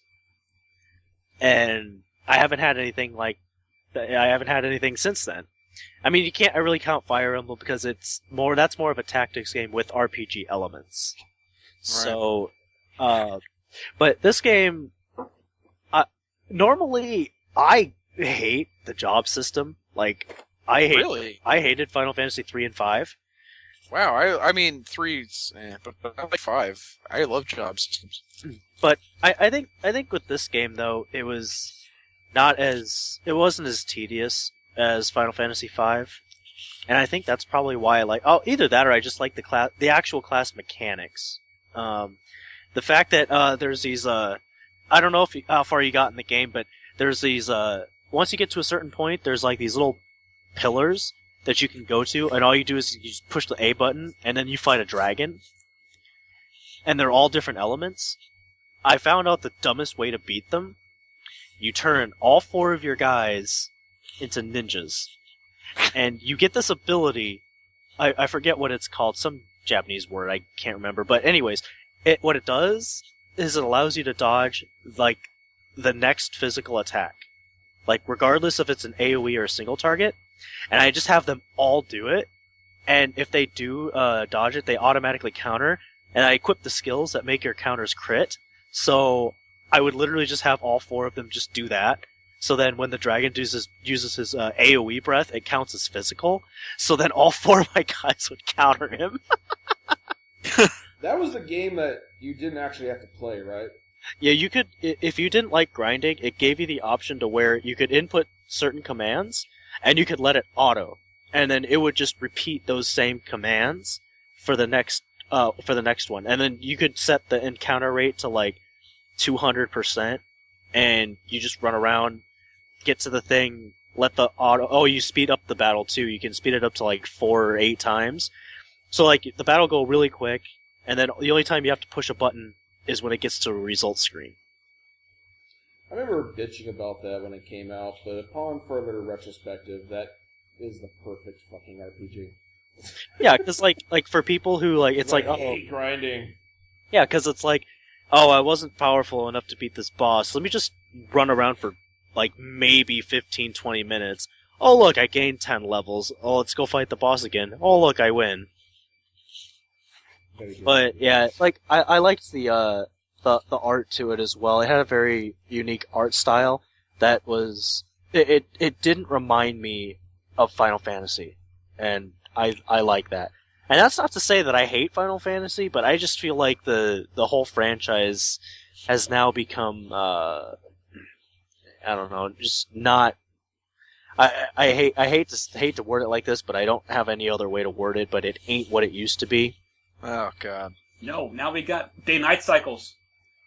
Like Change the game. Like I'll play 15, but like I don't know. I'm not expecting it to be like any better than when 13 first came out. They tried the top down. What more do you want? It's just 4 bros driving across the countryside, blasting some hip hop music, and now we got Sydney. Oh, and Sydney. Sydney's around too. Yeah, I mean, I guess it looks more promising than 13. That's for sure. It does. I just did not care for 13. Ryan, what's your 2? Well, let me just say really quick that I was going back and forth for a long time about whether I wanted Persona Q or Bravely Default on there, because I liked them both a hell of a lot, and I eventually went with Persona Q. But Bravely Default's probably like my number 11. Wasn't Persona Q your number 8? 9. It's 9. Then why don't you just put Bravely Default number 10 and say, fuck Nintendo? That's what I would have done. Because I think Nintendo, those deserve to be on the fuck you. I don't have to explain myself. Nope.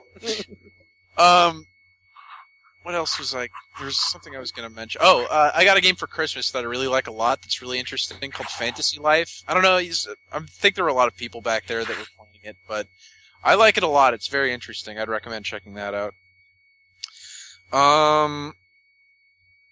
Anyway, my number 2. That's what we're on, right? Yep. My number 2 is Dragon Age Inquisition. That is also my number 2.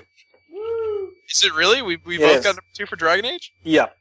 All right. We're in sync now. Is that Right. Is that your number 2, Matt? Nope, he just said his number 2.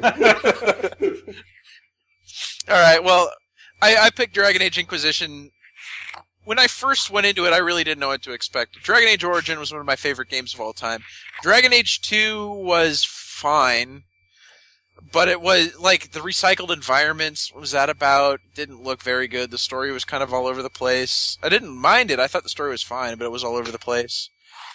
So I didn't really know what to expect when I was going into Dragon Age Inquisition. It didn't help that at every expo I was at, there was no playable demo for it. They had, I think when I was at GameStop Expo, they had like a throne you could sit in and like a backdrop thing, but they didn't have any playable demos. So that kind of worried me. So then when I picked up the game, and it ended up being like one of the deepest worlds with some of the best characters and some of the most beautiful environments in the business right now, it blew me away. Absolutely. Like I said, I've sunk like 120 hours into it, just doing side quests, learning about all of my allies and all the world, and doing all the stuff and exploring like every what was that? Nook and cranny. Having a hairball? Something got it was a hairball. Something got stuck in my throat. At like every nook and cranny. It was Birdo. I spat up an egg like Birdo. But the game it's actually incredible, the amount of stuff that you're able to do in it. But what really sets the game apart for me and makes it something special is the fact that the members of your party in that game aren't just pieces of meat that join you in combat and fight stuff for you and kill the bad guys. They're real people with real motives and weaknesses and lives and backstories and friends and all of this stuff. Each individual character feels different and feels like that they're a living part of this world, and they're not just people that happen to fight with you every once in a while. But how is that different from any BioWare game ever made? Well, I mean, it's what BioWare does really well. In particular, I think this is where it's done pretty. I think it might. You could say it was done better in Mass Effect 3, but I think that had. I think Mass Effect 2 is where it's done the best. Yeah. Well, I mean, like, the characters are very good, and they all, like, I'm biased because I really like Blackwall. I think Blackwall's story was, in particular, very good. And Varix and, Liliana. Well, Liliana was really interesting because in Dragon Age 1, my character dated Liliana. And then, look, this is where it gets nuts. My Grey Warden died in Dragon Age 1 fighting the Darkspawn because I refused to have Morrigan's demon baby. Oh, come on. I didn't want that going on. So when I got to Dragon Age 3 time, Carver was the warden that was with us. Was it Carver? Wait, was Carver Hawk's brother? Yes. Yes, it was. Yeah. He died in Dragon Age 2, so no, it was somebody else. And I mean, that's what's fascinating about this game, is my choices that I made through the first two Dragon Age games carried over into this one, and they could be completely different than yours. And it was very... Wait, how does that work? Because the first two games came out on the 360 and PS3, and this game came out because of something very, very cool called the Dragon Age Keep. Which did not work for me because of dumb shit on my end. Yeah.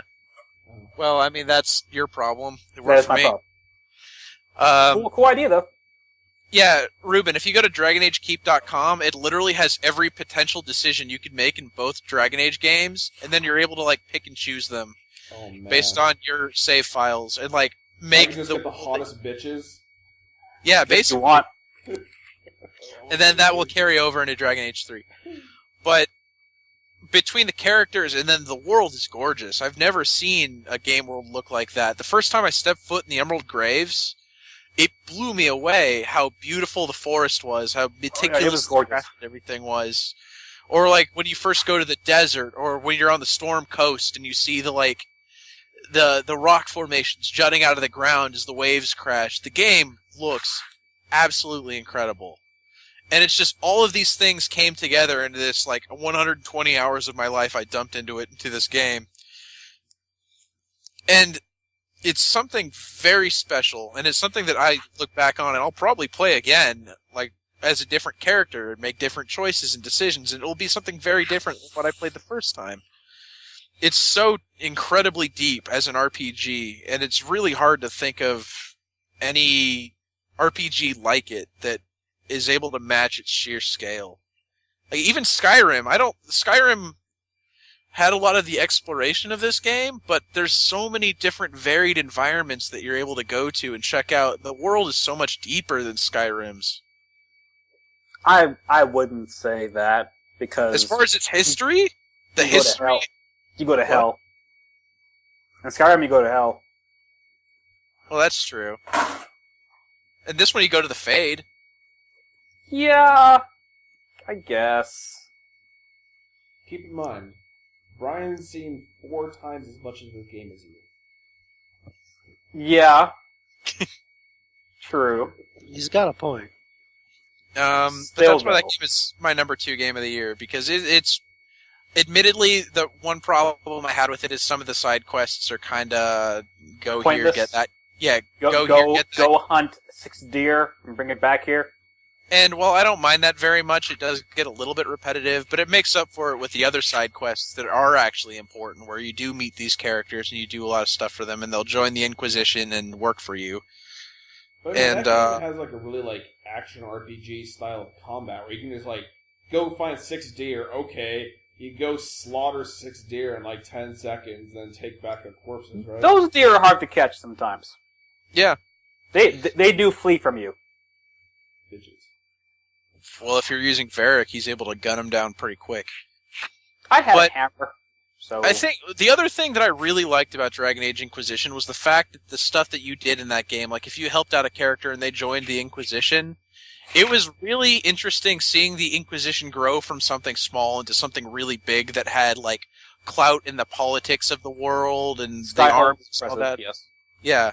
So seeing it grow from something dinky and inconsequential to something big and grand was interesting to see as well. And then being at the center of all of that. So that's why Dragon Age Inquisition is my number 2 game of the year. You make a big thing of not wanting to have Demon Baby, but you didn't meet the Demon Baby in your playthrough like I did. Because even though, okay, so the account that I had tied to my Origin account before was from a previous email that I can't even remember, so I couldn't transfer it over.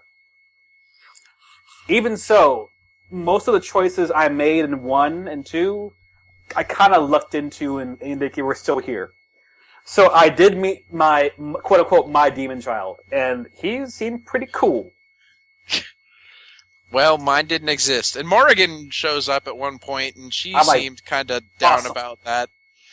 Morrigan, though, like, she seemed legitimately regretful about she left my party on bad terms in Dragon Age Origins, because I wouldn't have her demon baby. She just got kind of pissed and left without saying goodbye to the warden. Mm-hmm. And then when you talk to her in Inquisition, I'm like, oh, you were with the Grey Warden? She's like, yeah, and I left on bad terms, and that's my one real regret in life, is I really regret leaving him on bad terms, because he was a great man. I'm like, oh. Yeah, well, in mine, she's my baby mama, so, she's some pretty good spirits. Like, she has her son with her, she still loves the warden and all of that, and she was really great to talk to. She is pretty much the mascot character of that game, but for a reason, because she's a really good character who's really well acted, really well written. Yeah. And I loved seeing her. It was like a nice, like, reunion of sorts.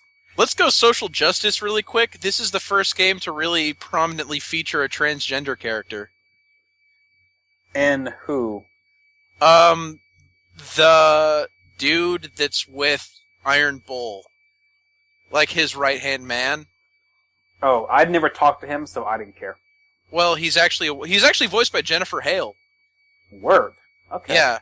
And, like, if you talk to her here, or if you talk to him here and there, where he's talking about like the bulls and all that, it doesn't come up much.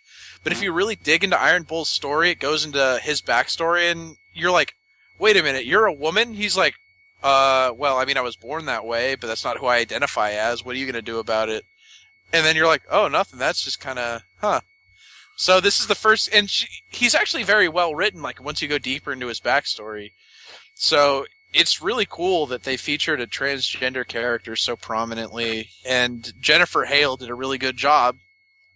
Yeah, she's always done a good femme chef, so yeah, she can do good work. I thought the combat made a bad impression on me because it just felt like it was hold by trigger and just go, and it didn't really feel very engaging. What class were you playing? Warrior. What type of warrior? Tank guy. I was too. I was doing sword and shield. It felt like there was a fair amount of stuff to do to draw hate and... No, I mean, like, it was really awesome just, like, dashing into a guy was really always super fun. Then using that dash to kind of get around the world faster was always great. The thing that did the game for me was that the game had a, hey, what's that? Let's go check that out feel that I've not felt since Skyrim. Of just being in the world and just exploring and just kind of, if something catches my eye, just going, oh, see what's over there, and just going over there and see what's going on. And though it had, like, different kind of sections you can go into, every section was big as shit, for better or worse. And it really created a sense of, for lack of a better word, epicness that previous games did not have. And previous games in the genre did not have. And that, along with the characters, Varric still being an author, and Cassandra being a big fan of his work. That was great. That was really funny. And I especially loved how after big missions you got to go back to the it was the Iron Throne, let's be honest, it was a fucking Iron Throne. Yeah. And judge some of the enemies you fought. That was really incredible. I wish games did that more often because it's very cathartic and actually has a sense of closure. You never did Blackwall's backstory at all, did you? No, I didn't. I never did. Okay, well, spoilers to people who are listening. Blackwall turns out to be a former Orlesian captain who killed somebody in the name of the game and then, like, ran away and joined the Wardens underneath the person whose name was Blackwall. And then Blackwall got killed on duty as he was bringing that person back to the Grey Wardens to join up. So Blackwall actually assumed the identity of the real Blackwall and came back in his stead, and then has been playing as him ever since. So all of this comes to light. He feels regret because of all the stuff that you've done and you've shown him. So he turns himself in to be hanged in Orlais. So you go and you have the option of either saving him, letting him die, or like using your different political tools to get him out. And then once you get him out, you actually, like, on your throne, judge him for his crimes.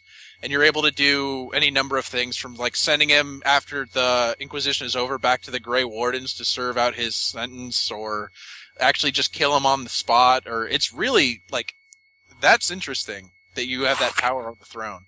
Yeah, I wish more role-playing games would do that. Because it's so cathartic that, oh, this guy's been fucking you for like the last few hours. You finally catch him, and now you get to decide his fate in such a really cool manner. Did you do the one where the person gets killed in the Orlesian capital, and then they come back in a box, and you have to judge the remains? Oh yeah, I'm like, it's a box. Fucker send me a box. I sent her to go around the countryside doing a show. That's stupid. You're stupid. It was great. But no, like, this game feels like a return to form to BioWare. I mean, Mass Effect 3 was not a bad game at all. But it felt like they were buying into their own hype a little bit. And Dragon Age 2 also was not a bad game, but I think it had a completely garbage... I know, people disagree. Fuck them. They're wrong. I just thought it had a garbage ending that made no sense in regards to what you were doing in the game up to that. And it really showed me that BioWare can still make incredible RPGs when they want to. That the team that made Mass Effect 2 is still in there somewhere. And they still do good work. With Mass Effect 3, it's hard to top Mass Effect 2. I mean... Yeah, Mass Effect 2 might have been the best game of that generation. Yeah. And while Dragon Age is not quite at that level, it gave me feelings of that happy time. And goddamn, that game is still incredible, and it's still it's really well made, well crafted, well written, well everything. That game has very few flaws. So I think what we've learned from Mass Effect and Dragon Age is that every trilogy BioWare does is going to have one bad game, one good game, and one okay game. Except if you're Knights of the Republic, where you have one incredible game and one okay game. And a third game that's just kind of meh. Well, you can't blame the second Knights game on BioWare. The second Knights That game was Obsidian. was Obsidian. God, that was correct. Okay. Well, that's different. Well, Also, where does spoilers. Jade Empire 2? Never. Fuck.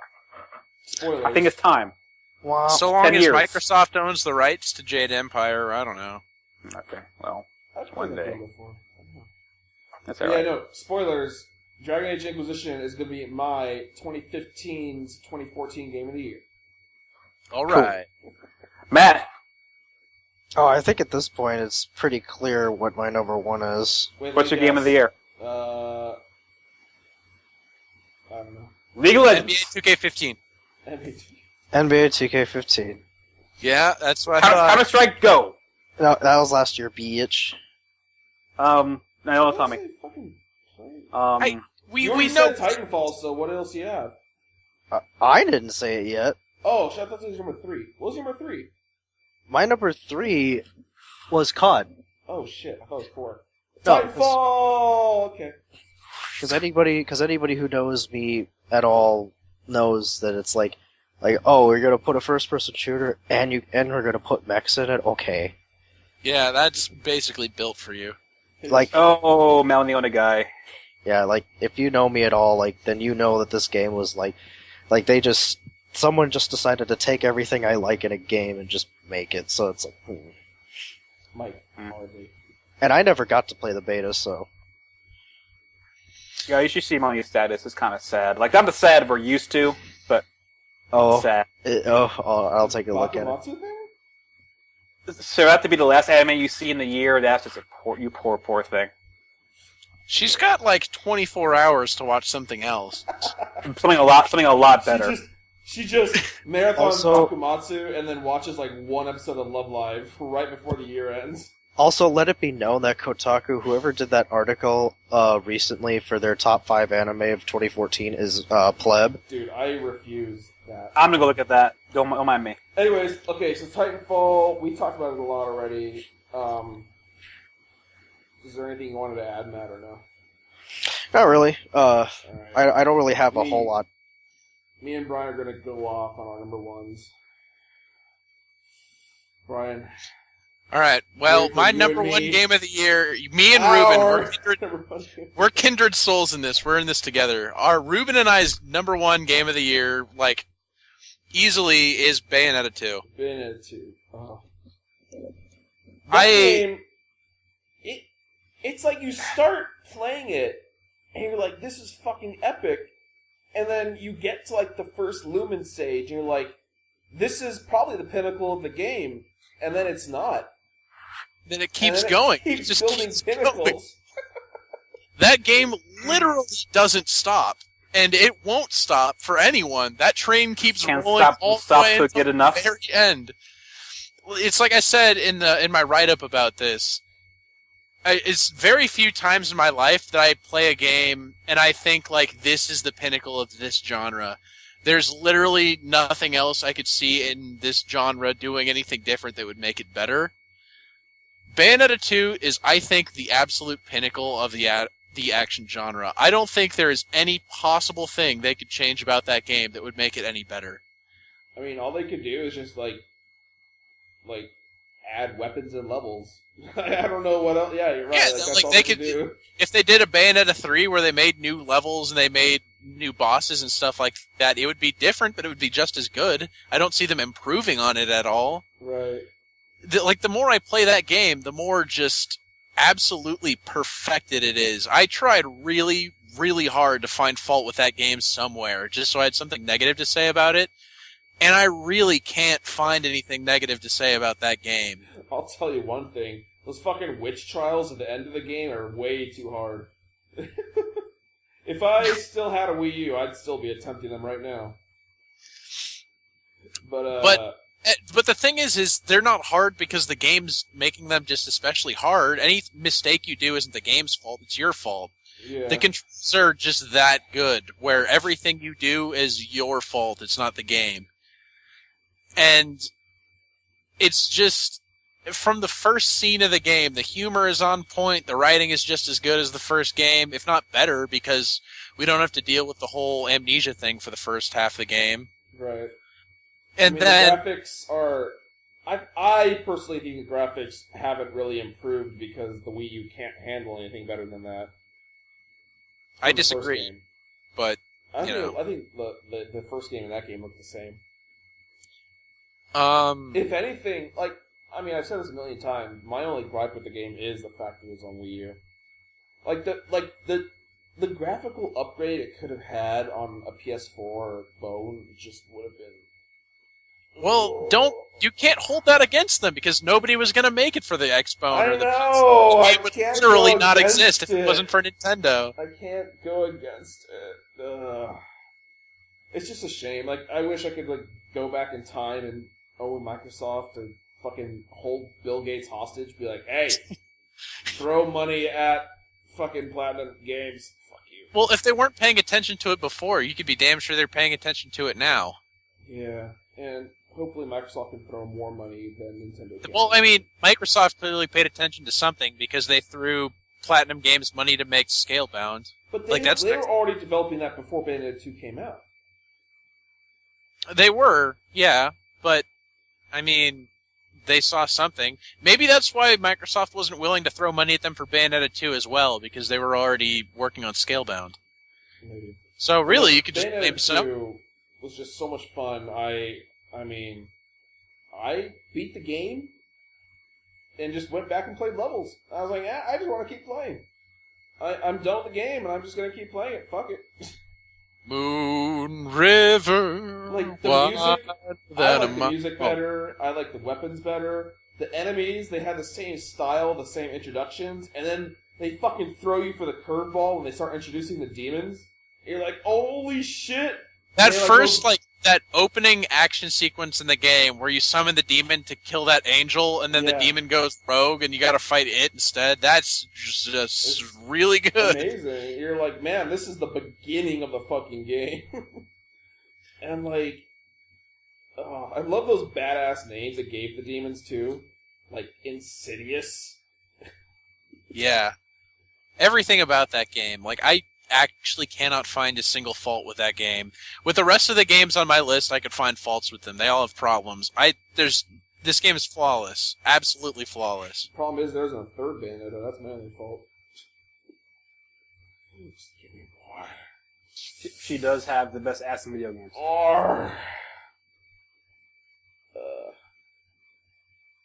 But yeah, also honorary mention for the only Game of the Year with Game of the Year in the title is Game of the Year 420 Blaze It.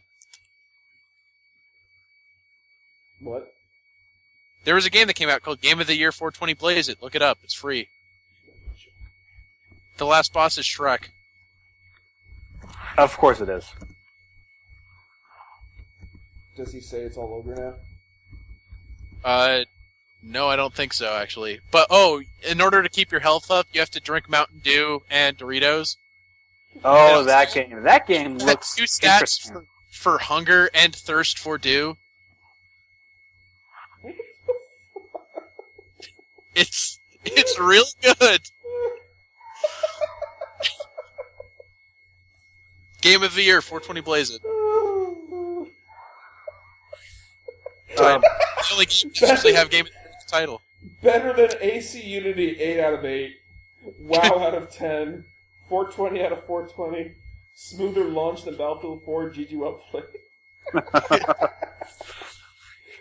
Alright, I'm done. My game of the year is Mordor. Because kind of like how Saints Row 3 was over Skyrim, I have not had more fun with a game this year than Mordor. Because I think its combat, apart from Bayonetta and all of them in the action genre, I think is the best combat in the action adventure genre. Surpassing that out of Batman. by taking the Batman combat and doing it better. And making it a lot more visceral and just straight up fucking cool. Like, you feel fucking cool when you're fighting like 20 orcs who just fucking cut their goddamn heads off. That's true. It never gets old. And there's a lot of different animations to it that it just never feels old, like ever. The game is very well animated. This, along with stealth mechanics that, as I said in my article, finds a way to out Assassin's Creed. And how creeping up on a guy in a group and stabbing the fuck out of him and having the group scatter because he did that is endlessly entertaining. And then hunting down captains and war chiefs and having a war chief come in and hearing a chorus chant their name as they walk in. Grew bleak, grew bleak. Is it bad that the entire time I was watching The Hobbit, The Battle of Five Armies, every time that orc came on the screen, I was chanting it in my head? No, not at all. and also having an element that people seem to forget of Far Cry, of having the Karagors in the cages in the camps, and just setting the fuckers loose and then them run rampant is always great. That game is outstanding. It is. It is outstanding. I love the fuck out of Titanfall, but I had more fun in Mordor than I did in Titanfall, which is a big order. Because Titanfall is pretty fucking good. Well, that's why Shadow of Mordor was my number 3. The only game I thought was better at it than it that wasn't just absolutely perfect was Dragon Age. Yeah. And even that was close. I went back and forth between Dragon Age and Shadow of Mordor in my head when I was making this list. Yeah, same thing with me. Like, Dragon Age is incredible in and of itself, but just put it down simply, I had more fun with Shadow of Mordor than I had with any other game this year, and that is why it's my game of the year. And last year. And last year, right, of course. Well, what's so interesting about Shadow of Mordor is the fact that it just came out of absolutely nowhere. Nobody was expecting any. I remember, like, if you go back and listen to our podcast from the middle of the year when we were looking at the future and we were talking about potential Game of the Year nominees, like, we looked at Shadow of Mordor and we kind of glossed over it, like, oh, there's also a Lord of the Rings game coming out. I was like, yeah, whatever. That game could be alright, I don't know. And that game ended up being Game of the Year caliber. This was a surprising year. It was. I mean, the games that we expected to be Game of the Year either just never came out or were not very good. And then the games that we didn't even expect to see at all. Like, when I was making my list, I knew number 1 was going to be Bayonetta 2, and then it was just me working out which games I really liked and where I would put them.